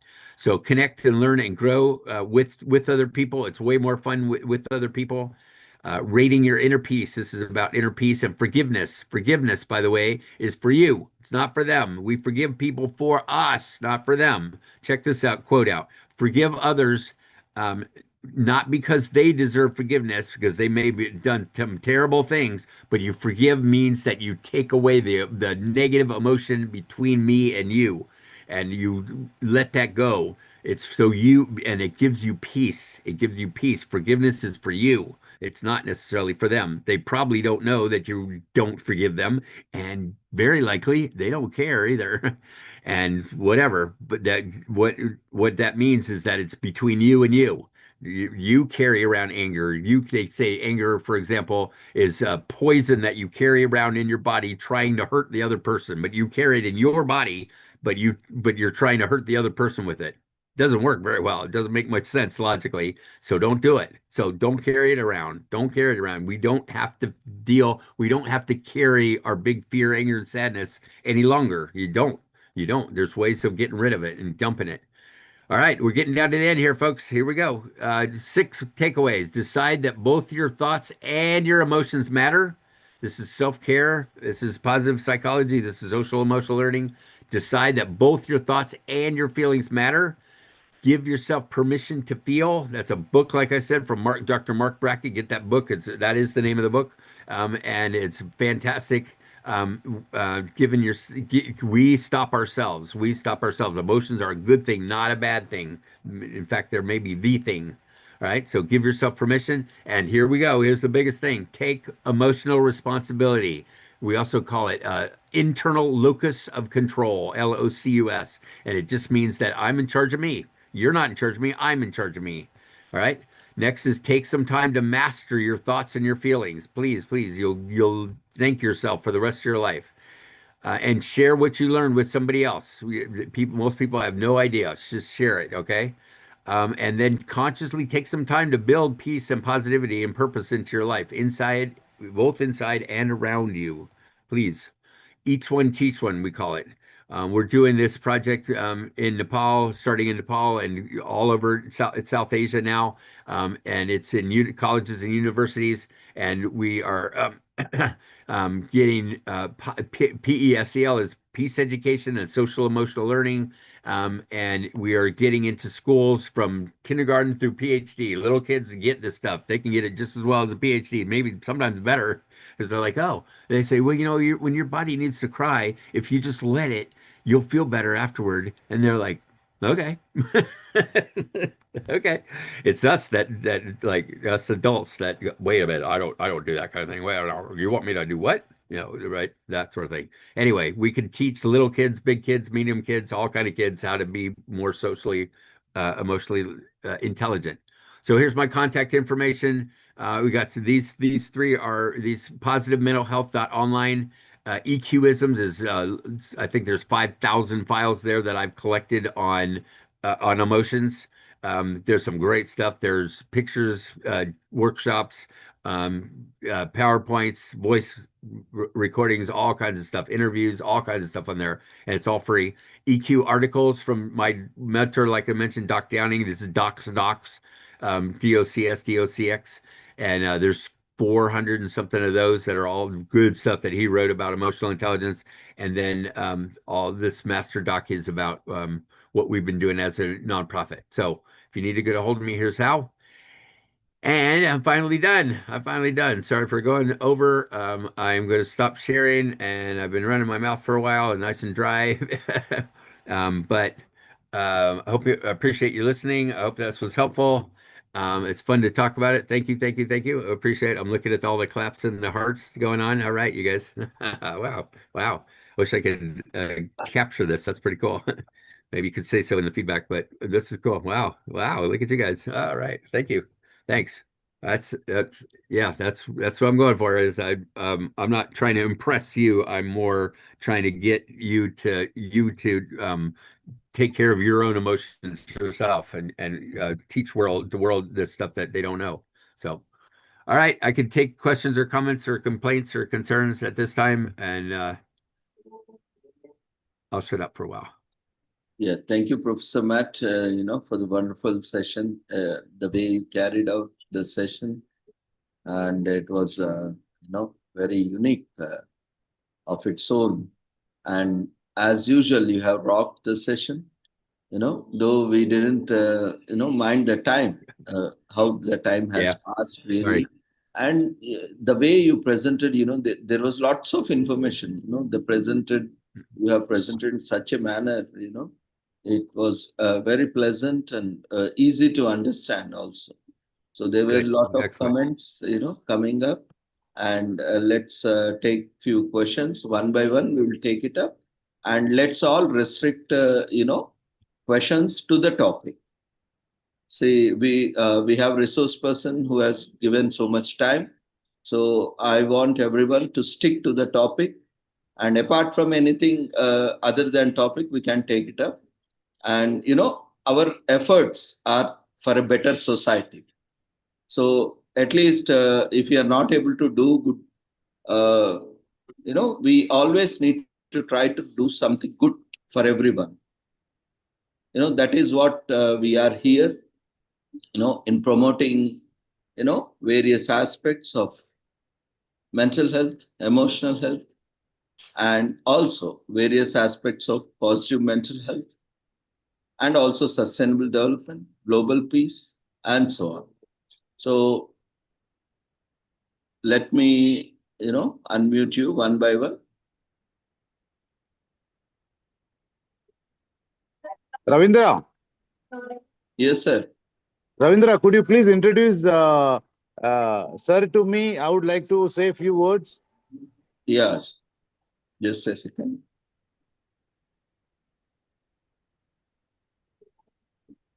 Yeah. White room. White room. First floor. We have with us Dr. Sri Krishna. He is head of the department, clinical psychology, and he is also very much into clinical aspects of mental health, and he has been almost having 3 to 4 decades of experience, and he is presently heading the department of clinical psychology. Matt is also having 4 decades of experience and promoting mental health. And he is also a cancer survivor twice, and he is still struggling. In spite of that, he is across the world, he's contributing a lot for sustainable development, global peace, and promoting positive mental health, and as well as emotional intelligence and emotional quotient and various other trainings. So, Professor Matt, yeah, Krishna sir, you can go ahead.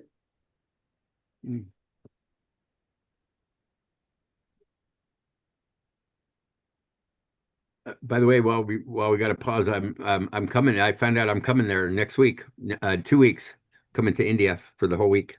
Oh, nice. Then you are invited to our organization. It's good to see. Oh, thank you. We are hearing from since quite long time. So we are very fortunate. We'll have an offline session here in India. Oh.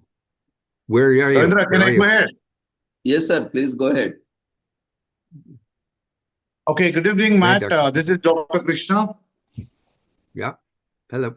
Yeah, currently I'm heading the Department of Clinical Psychology. It was wonderful listening to you, full of energy, full of enthusiasm, and whatever you spoke, gratitude practice, positive outlook, and everything is inside, not outside. these touched my heart because I've been working in CBT day and night for the past 30 years. So Oh, excellent. it's CBT, like yeah, yay. when I hear you, what I felt was you have mixed all the third wave cognitive therapies and the previous therapies and R&T Beck, Albert Ellis. You have put all them in the grinder and you have given us the juice. Woo, excellent. Wow, that's great. Well put. And it is really pleasant talking. Whatever you spoke, it is a true reality. Hmm. Oh, wow. Wow. Awesome. That's what I think. That's what I think. Yep. I'm just telling you what I believe. So right on. Actually, Yeah, and I'm Doc looking forward Downing, and I'm looking I forward mentioned to. my mentor, Dr. Downing. He's changing CBT. CBT is cognitive, left brain, cognitive behavioral. They skipped a big step in there. So he's adding cognitive affective behavioral therapy. He's made CABT, and he's writing that Okay. up, and we're trying to market with that one. So yeah, we're trying to get it Matt, all together in one place. Right on. yeah, Matt, we warmly welcome you to India. We would like to have you.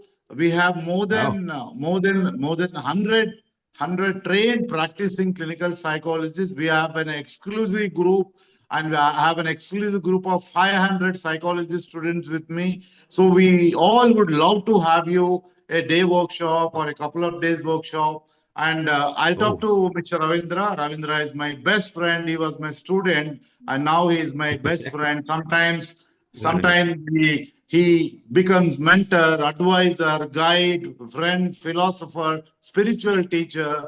I have a lot of regards for Ravindra, and Hmm. so it is really pleasure meeting you and listening to your wonderful talk, Matt. Namaskar. Yeah, fantastic. Namaskar to you. Thank you. Thank you. Thank you. Thank you. Very beautifully put. Thank you, Dr. Krishna. Appreciate it.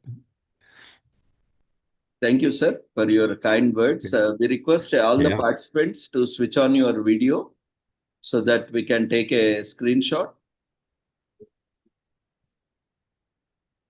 We request all the participants to switch on your video for a minute. Hi, everyone.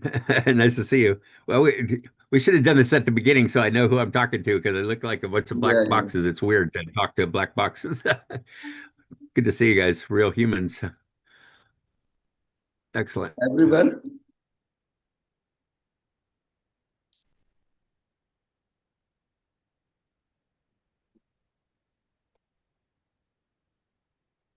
Nice. Oh, nice. Just looking through all the faces. Warms my heart. Look at that. Oh, this is great. All right. This is great. so give us a moment. We will take the screenshots. Good to see you all.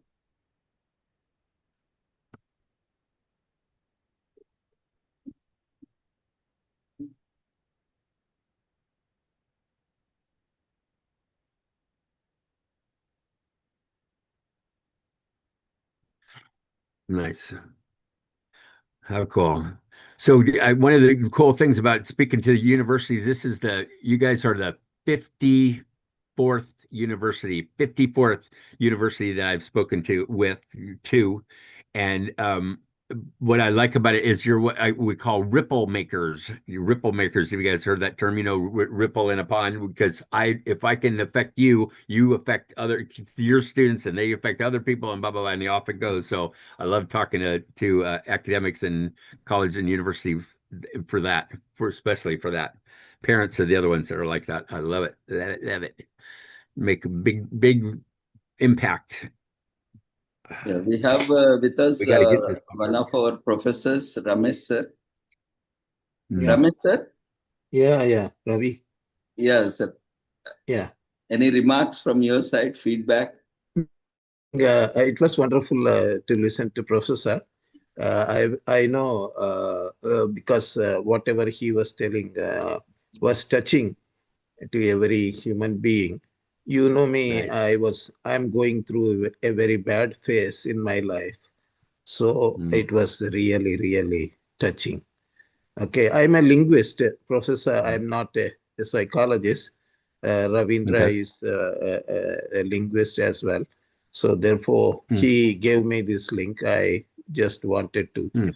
attend your lecture because I lost my wife recently, 7 months ago, Mm. due to a brain Oh stroke. no. Yeah, and Oh, so I'm sad. really in a very devastated mood. Your lecture gave me a lot of strength, and I do a lot of research on endangered languages, and I work one such endangered language called as Bonda Rimo, which is in Odisha, Malkangiri district. Very, very still, say, primitive people, you can say. So those kind of, I have been working for the past 10 years. I'm 70 years old, older than you. Mm. I retired in Mm. 2016, I retired. So I have been Mm. working for this cause of, as you are working for psychologists and for various people and you are teaching. It is a wonderful Mhm. experience for me to listen to a psychologist and that too such a experienced and that information was I could easily understand, Professor, whatever you were talking, Oh, and I good. could Good. relate it to my personal experiences and how Mm. I should also change myself and how we should Oh, think. Definitely, I would love to listen to you more. And personally, as Mr. Ravindra has said, we would like to listen to you personally rather than seeing you through this. But you have given us an opportunity to listen to you. It is such a wonderful all right. experience. Yeah. Thank you so much. I Great. cannot forget this experience. Oh, It is good. such a wonderful experience. I had just to share my teachers, they had most of them trained in US. One or two linguists name I would like to mention. Professor M.B. Emino, a very well-known linguist, US linguist. He worked and gave Hmm. us the concept as India as a linguistic area. And others as well as, Chomsky and all others are very top people. But this professor is a teacher to my teacher who is no more, Oh. an internationally Mhm. reputed scholar, Professor B.H. Krishnamurthy, Dravidologist, and he has worked on many of the Dravidian languages as well. So thank you Mm. so much, and definitely I would like to listen to you personally and attend your lectures when you Mm. are in India. Definitely, we will welcome you to Osmania University as well. It is one of the 100 years old, century old Oh. university. Oh. Definitely, we will see. We have a very big department, psychology, but now it has Mm. shrunk due to various reasons. Paucity of funds and faculty has depleted. Okay. Thank Mm. you. Welcome to India. Okay. And I will keep in touch with Dr. Ravindra. Thank you so much, sir. Great. It's Great. wonderful listening to you. And maybe it is a late night or I don't know what time it is. You have spent a lot of time with us. It's a wonderful experience. And one more thing, Great. All right. what do you suggest Okay. about this, our such as Bhagavad Gita and other things to keep us, emotionally and otherwise to get involved or to get some kind of peace? What is Yeah. your thoughts on that one? If you can just share your experience, it will be a wonderful to Okay. listen to you. Okay. Thank you so much, Ravi. Great. Sorry to talk, if I have said something more or No, shared sir. No, my sir. personal grief. Okay, don't think otherwise. Sorry, the other participants as well, when I have said this too. I should not have said, but I wanted to share my grief as well. Okay. Okay, Yep. I think it's thank wonderful. I yeah. think it's wonderful. My mentor, Doc Downing, I was mentioned before, says that the strongest man I know is the man who can allow themselves to cry and be real. And so I think sharing it is, I give my respect for you went way up from sharing that, not down, up. So I think it's fantastic. And like I said, I want people to know what I'm feeling so they can be there with me and for me. So I think it was beautiful. I'm sorry that happened to you. I have empathy for that very definitely. I've lost my mom a couple years ago, and loss is a tough thing. It's tough. It's tough, and it's sad, and it makes you angry, and you're disappointed, and hurt, and surprised, and all kinds of emotions come with losing like that. So I commend you, and I apologize you're having to go through that, and hang in there, hang in there, because you can do it. You can get through it. Yeah. As far as, yeah, linguists, I work, my partner that I work with mostly in India is journalism professor at Andhra University, Andhra Pradesh. And his dad is the head of the Department for Journalism and Media. Oh, And so I work with them a lot. And so linguists and journalism is two of the areas that I'm having to deal with quite often. And I totally love writing. I love the words, and I love being able to express myself properly, that sort of thing. So I really commend you for taking. That's a cool area to be in, and if you can put emotion with linguistics really easily. And so it's a wonderful way for us to spread our word, spread what we need to learn, the lessons. So cool. Where are you guys, by the way? What part of India are you in? What we are in city? Hyderabad. Oh, that's not Hyderabad, far. That's not too Telangana. far. It is earlier we were Oh, undivided Andhra Pradesh. Now we are divided into two states, Telangana and Andhra oh, Pradesh. So this was okay. Hyderabad was the capital for earlier both Andhra Pradesh and Telangana. So it's a Oh, capital city. It's a world city. So I don't know whether you nice. have visited Hyderabad or not. It's a very culturally and otherwise also a very, very important city in India. In Deccan Plateau it is. Yeah. It's a beautiful place, and there are many historical places as well. As you know, this city is more than Yeah. 400 years old. So you are welcome, and you can see our culture. It's a Oh, mixed culture we have here, both Islamic as well as other Hindu culture you can see, and as well as nice. other religions you can find in our city. All right. It's a Well, wonderful. I'm going to Visakhapatnam, where Andhra University is, and that's not Yeah. that far from It is not Hyderabad. very So far. It's just yeah, 1 hour journey from Visakhapatnam to Hyderabad by flight. there you go. You can as well Yeah, arrange we have if you are here in India. maybe we Yeah, can pull that off. yeah. We have If you are, 3 yeah, MOUs with 3 different universities, and they're all in Visakhapatnam, because that's where my partner, Dr. Krishnavir Chawla, that's where he lives, and his dad is involved too, and they're both professors there. So anyway, so cool. Well, maybe we can work that out. We'll keep that in mind. Thank you. yeah. If you have your That would be schedule beautiful. permits, you can visit us. Yeah. If you tell us, okay, Okay. these are the dates which are free for you, we can make arrangement. And there are 5 universities are here, and many of the students would definitely like to listen to you. Okay, All University of right. Hyderabad, he flew next to our university. Maulana Azad Okay. University is there. So therefore, 5 university students will get benefited. Excellent. Yeah, Okay. that will be a Cool. wonderful That's great. That's experience exciting. for the youngsters.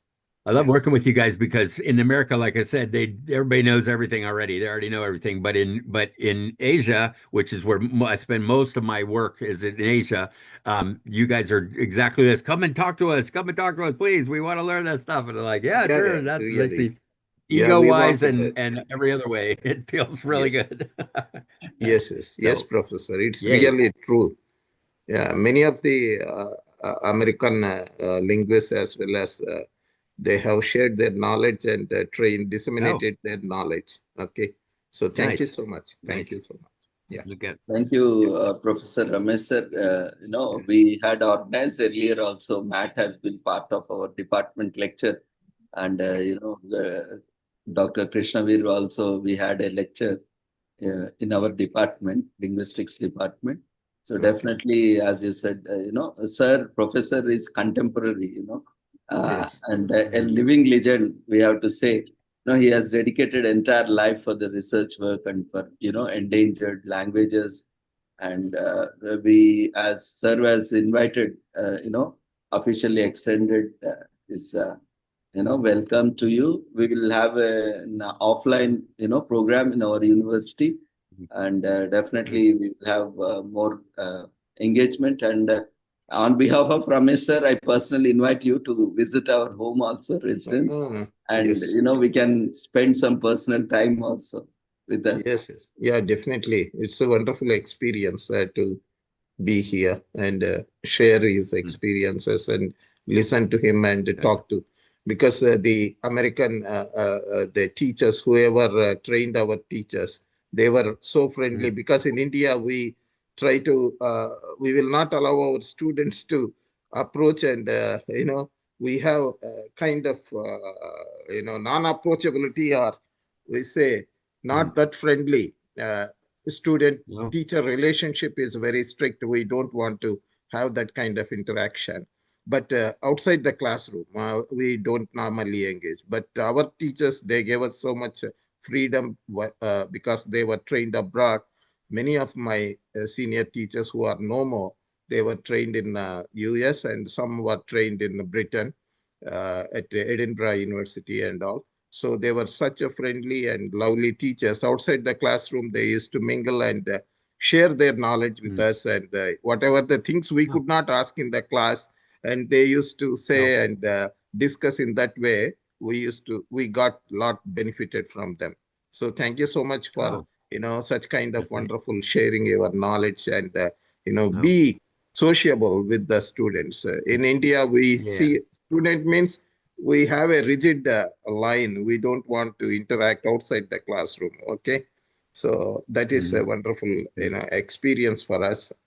It was really a kind of opening for me, because I come from a science background where the teachers are very strict with their students, and outside the classroom, they don't even talk. Even if they see also, they will go away.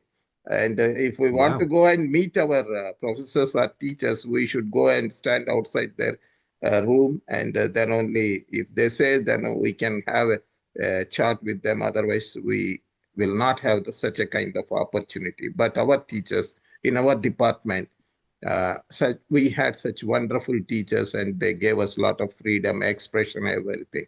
Okay, student-teacher interaction outside the classroom was wonderful with our department. Thank you so much for your patience and sharing your knowledge, such wonderful knowledge. By reading the books, we will not get all this. Therefore, it's a blessing for us to listen to you. Thank you so much. Great. Yeah, great. It's really great to talk to you. Yep. Yeah. You could be yeah, Professor. I know there are a lot of thoughts flowing in from everywhere, and the way you presented, even we had so many sessions together, but this session is a little bit different, from earlier sessions. We have organized so many sessions, but this is a bit different from earlier sessions. And lot of thoughts in the form of messages we have, and we'll take few other feedback from our participants. We have Xavier. You can unmute yourself. Yes.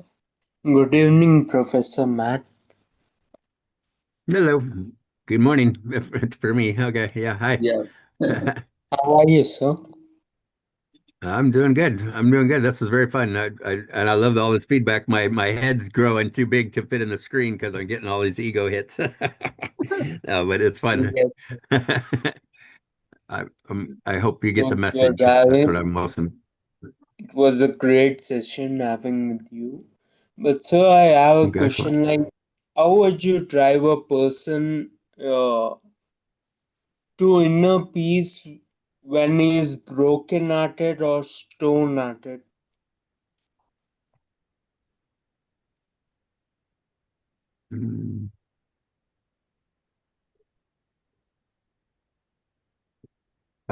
Their inner peace is broken. You have to dig in a little more specific. That's one of those generalities that I was talking about. If you could be more specific on what emotions you're having that are not good, that are not working for you? What's getting in the way of your inner peace? Is it self-talk that makes you feel agitated, or makes you feel grumpy, or gets you down? Is that the problem, or is it outside of you, letting other people's feelings and judgments get in the way? If you could be, the more specific you can be about what's not going well, the more likely you are to be able to fix it or change it or adjust it or spin it. So, so saying my piece is broken is an indicator that it's too big, and see if you can write it down or talk to somebody, or somehow get some help with what more specifically what's the problem, and then you can, and accepting that, then know that you can do something about each and every one of the problems. So that would be, I would suggest, for first thing, is to be aware and try and make it more specific. Thank you, sir. Thank you, Professor. Thank you, Xavier, for your feedback and query. So we have Angel. Yeah, hello, sir. I'm Angel this side. Hey. I just wanted to put it Hi. out there that, yeah, the way you spoke today was really inspiring, because I'm a student from health psychology background. I'm just doing bachelor's right now, and I want to do master's coming forward, and going to, Nice. abroad and working over there is truly something I'm looking forward to. And hearing you today was something like that was like, you know what? I want to be like this coming forward. So I just wanted to say like a big thank you to you. Like, thank you, really. Great. Fantastic. Great. Fantastic. I like I said, I want to be a role model too. And just, like I said, this smile, it took a lot of work. And it continues to take a lot of work to keep this thing going. I see you have a beautiful smile as well. And I'm happy to have other people go, I want to be like you, or I want to smile like you do. We're like, good, yay. It costs the same, nothing. It's a lot of work, and you got to go through this tough stuff sometimes. But that's okay. The more we can deal with with the tough stuff, then we come out of it going, ha ha ha ha, I can deal with anything. I can do it. I can do it. You can look in the mirror. Sometimes I go by in the mirror and I look and I kind of wink and like, we got this, don't we? I'm like, yeah, we do. Just for fun. I mean, and have fun with yourself and others. But anyway, it sounds like you're off to a good start with it, and that's very cool what you're doing, and keep the smile going. Yeah, thank you. Very cool. Thanks, Angel, and thanks for the nice words. We have Shilpa J. Shilpa.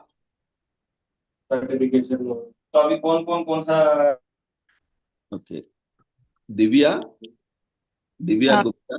Yes, good evening, sir. I am assistant Hello. professor in Delhi University. Excellent. I have a question, very basic question. Is there any difference between emotions and feelings? Yeah, I'm sure there is. I don't know what they are off the top of my head. Yes, I'm certainly. Somebody says that feelings are more present, or more or they're smaller and more specific, that you have this feeling about something, but your emotions are bigger and wider, and I don't know, Google it or AI it or something. Honestly, I don't really care what the difference is. It seems silly in my business to not care, but I just put them together because people can't really differentiate them anyway. And so I just put them together. And so I don't care, honestly. Okay. It's a cool question, but no offense, but you know what I mean? Yeah, And one more definitely there is question. a difference between feelings and emotions. Talking go ahead. technically. Yeah, please go ahead, ma'am. And one more question. You talked about 4 Okay. pillars of Daniel Goleman, right? And the last one was relationship management. So can you explain a bit about what is there in that relationship management? How can we manage our relationships? What are the tools related Sure. to it? Yeah, well, there's a whole nother class on that one. That's that's a whole thing. So yeah, but it's a big deal. We are social critters, like I said, and so it's really important that we do have good relationships. Speaking of that, look at this. I'm having a good relationship right now. Here's something you can do. Huh. We're starting to, we can have a good relationship right now. So you can do that with your friends, pet them gently. Yeah. You can touch people, you can have fun with people, you can be goofy with people, you can open your heart or close your heart. You can listen to people, you can ask them questions, you can be there for them. I did this whole thing I've been doing lately is, what does that mean? I can be there for you. What does that mean? Explore that a little bit. We can have close conversations. We can I have this thing called listening with soul, SOUL, and the S stands for stop, open your heart, and listen. Open up and open up. OUSOUL. Stop or shut up. Mhm. Open up and listen to people or love them. And what you're basically doing is just saying, "How you doing?" And then you shut up and listen to the answer. Don't talk and don't fix it. You don't have to give any wise blah blah blah blah blah. You just be quiet and listen to them and be there. Most people, when they're having strong negative emotions in particular, want somebody to be there with them, not for necessarily. Not You don't have to do anything. You just be with them and just go, damn, oh man, like Professor just lost his wife. I would just sit with him and probably put my hand on his leg and go, damn. Am. I'm so sorry that happened to you. That's, probably been married for 100 years and it's your partner and your best friend and you got so many connections going on and so much of your experience and, on and on and on. But just being with them and people are like, oh, thanks for just being with me. That's all I don't need you to fix it. You can't fix it. Somebody's gone. You can't fix it. You just can be with them and help them be strong enough to get through it and know that they're not alone. They're not alone. So listening with soul is a cool thing. Open your heart up and listen to people and shut up for a minute, which I'm not that good at. But anyway, I hope that helps.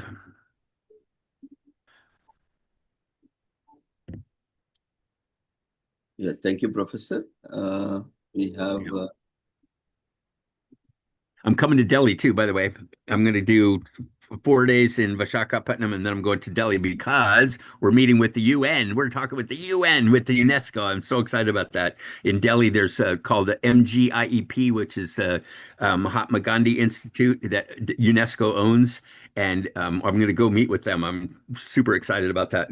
We're trying to get emotional education into schools all over South Asia, and Delhi is the regional management office for UNESCO down there. So I'm going to go meet with them. I'm really excited about that. And I have a professor that's head of the unit, head of psychology for Delhi University. You might know him, Dr. Roshan Lal, Lal, and I've known him for years now, and I've been working with him closely. And I'm going to go talk to him. Yeah, thank you, Anyway, Professor. Yeah. Yep. And Vishal Thakur. Those who are raising your hands, kindly, be alert. Yeah, Dr. Santosh Keja. Hello, namaste, sir. Namaste. This is Dr. Santosh. I'm an associate professor of industrial design. So mostly I use these psychological tools for product design things with graduate students, graduating students more specific. Sometimes I had questions like when I work with color psychology, with therapeutic anxiety, mostly in anxiety dealing. And sometimes also we explored in classroom like kinetic aesthetics and its impact on brain. So, however, I am not a psychology background fellow, so feeling difficulties many times. Could you suggest me few good books which could be easily understandable for me as well, for my students. Yes, I certainly can. Daniel Goleman's book that I showed on the screen, Emotional Intelligence: Why It Can Matter More Than IQ, is a really good starter book. It explains it real simply from the beginning, but it is mostly for business. It's mostly business oriented because that's what he was working with in at the time, and he still is. That's where the big bucks are. But there's some other books like Dr. Mark Brackett's Permission to Feel. There's one, Dr. Susan David, also a professor in India, and she, David is her last name, and she did emotional agility, and that is one of my favorite topics. So that's a really good one. There's some EQ books that you don't have to read the book because if you've got a really good title, you don't have to read the book, like Love is Letting Go of Fear. That's one of them. I like that one. And Do I Have to Give Up Me to Be Loved by You? That's another good one. And you don't have to read the book. You like, oh, no, I don't. Uh, anyway, yeah, I've got a whole book reading list and I could make available to you. But there's so many books, and you can be really specific nowadays. There's so many books on EQ now, so many, and a lot of them are free if you do the what is it, Kindle, if you can do that. So they're very, very inexpensive. And I buy used books. I collect books, and so I have hundreds of them. But I always get them used, because they're fine. They're fine. And plus, a lot of times they have notes in them, and they're somebody else's notes. And like, hey, that was interesting. So anyway, yeah, keep reading about it. Keep finding out about it. Maybe I'd suggest you Google it or AI it and get as specific as you can. Go to Amazon, and that's what I do, and look for. There's so many things now. Another good one that I didn't mention was grit, GRIT, the concept of grit, and that's about handling stuff that's hard. How do you do stuff that's hard? This is gonna really be tough. And I can do it. I can do it. I can do it. And that's grit, like gritting your teeth. You have to grit your teeth, but it's a real thing. And they're studying. You can now there's grit for kids and grit for parents and grit for adults and grit for moms and stuff like that. But the concept of grit means that you're in charge of yourself. You know what's going on, and you can handle the worst of it. I had a slide. I didn't put it in with my notes there that says how you handle the best is by handling your worst. You've got to be able to handle your worst in order to be your best, to be the best that you can be. It's not avoiding it. It's not denying it. It's handling it. So anyway, look up grit. It's a beautiful thing. And positive psychology is great. Lots of good books. Thank you very much for your valuable presentation today. We were able to learn a lot, and I know there are a lot of queries also, but respecting the time constraints, we will have more sessions in future, definitely. We will have offline sessions also. So now Professor Matt is going to schedule Hyderabad also part of India tour. So we will meet in Hyderabad, and we are going to have sessions as well here.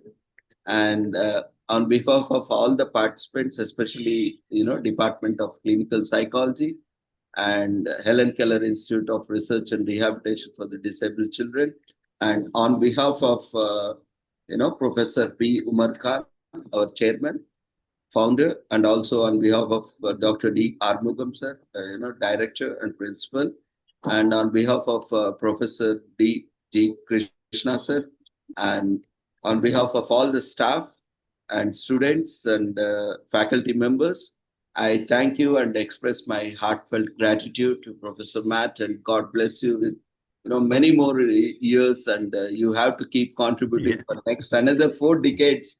At least you have to be on and on, so that we can promote the global peace, which is the need of the hour. Today we are seeing a lot of conflicts everywhere.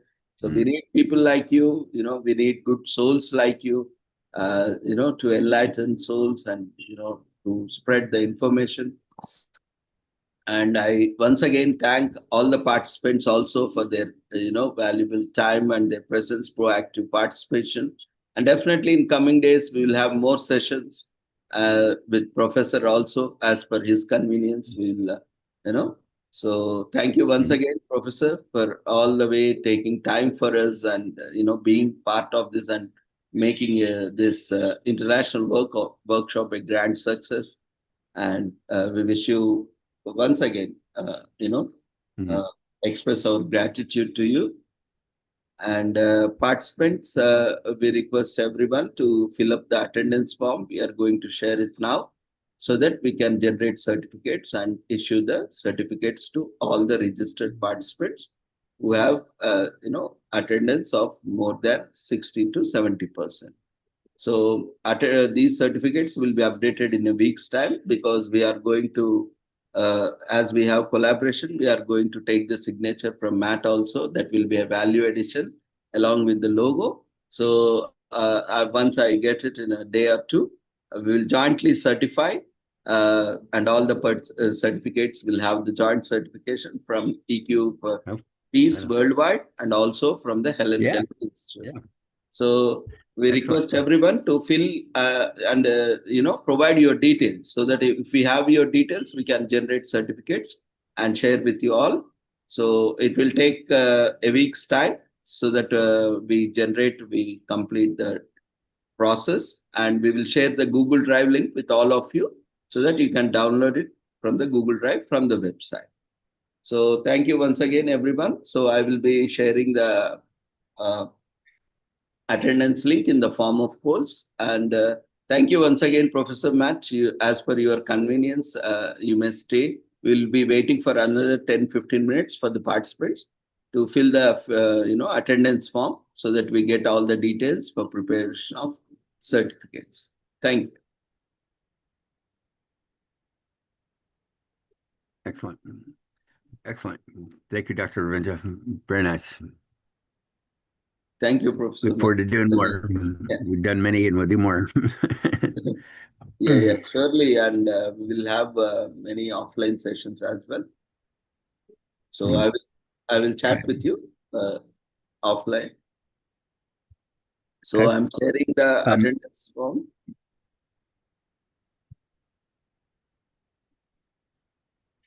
Just give me a minute.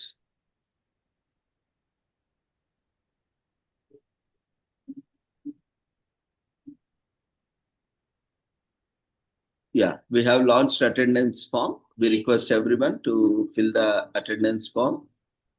It will be there for another 10 to 15 minutes, so that all the participants kindly fill all the details correctly, enter all the details as you want on the certificates, so that there is no mistake.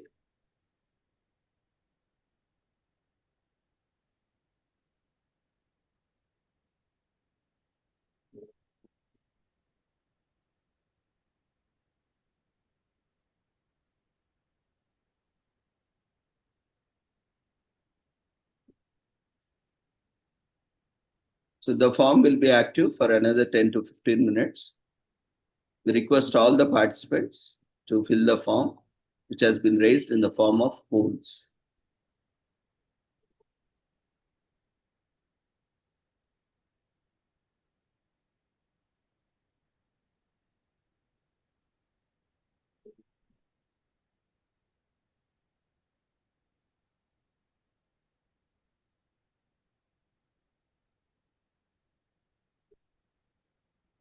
This attendance form is mandatory.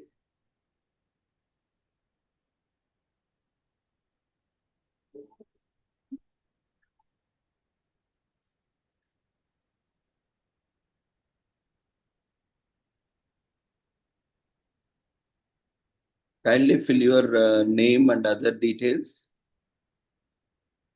correctly, because we cannot make any changes later on.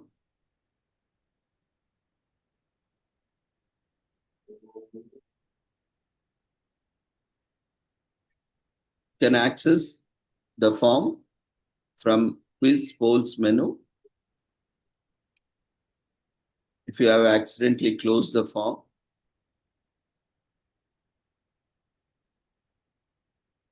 or you can just join again if you still have any issues. Immediately once you log in, you can see the form, you can fill the details.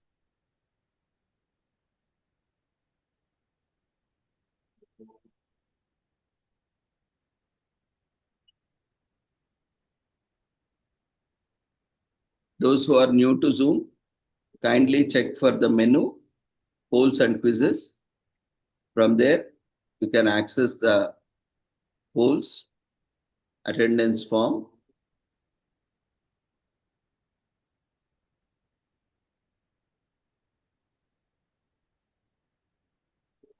Once you fill all the details, the submit form will work, submit button will work.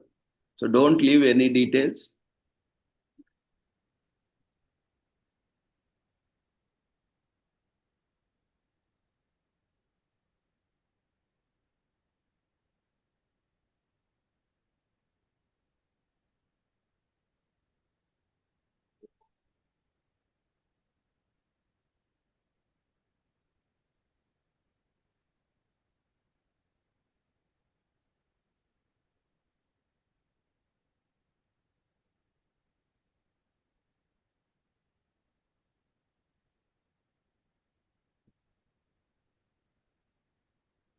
There is no link for the attendance form. Attendance form is shared in the form of polls that is available only within the Zoom platform.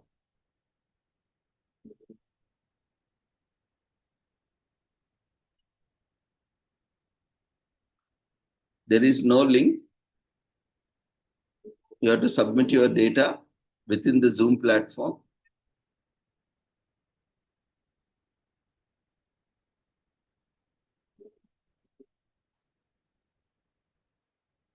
You can access the form from polls and quizzes menu. If you have accidentally closed it, by default, the form will appear for all the participants.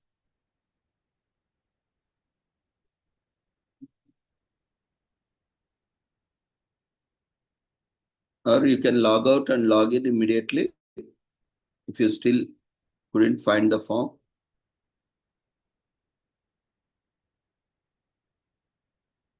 Marking your attendance is mandatory. All the registered participants have to mark their attendance, and based on the attendance, 60 to 75%, all the certificates will be generated and will be updated on the website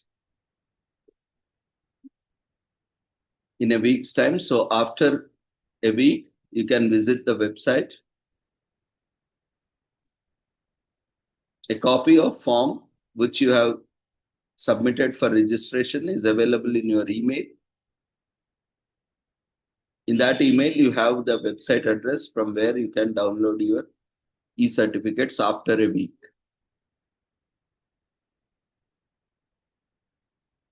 And kindly do not disturb us for the certificate.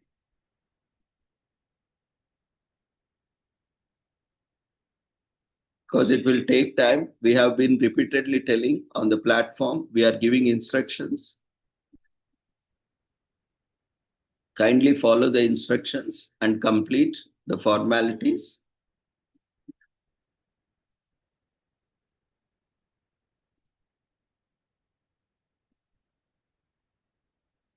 So we once again thank you, everyone,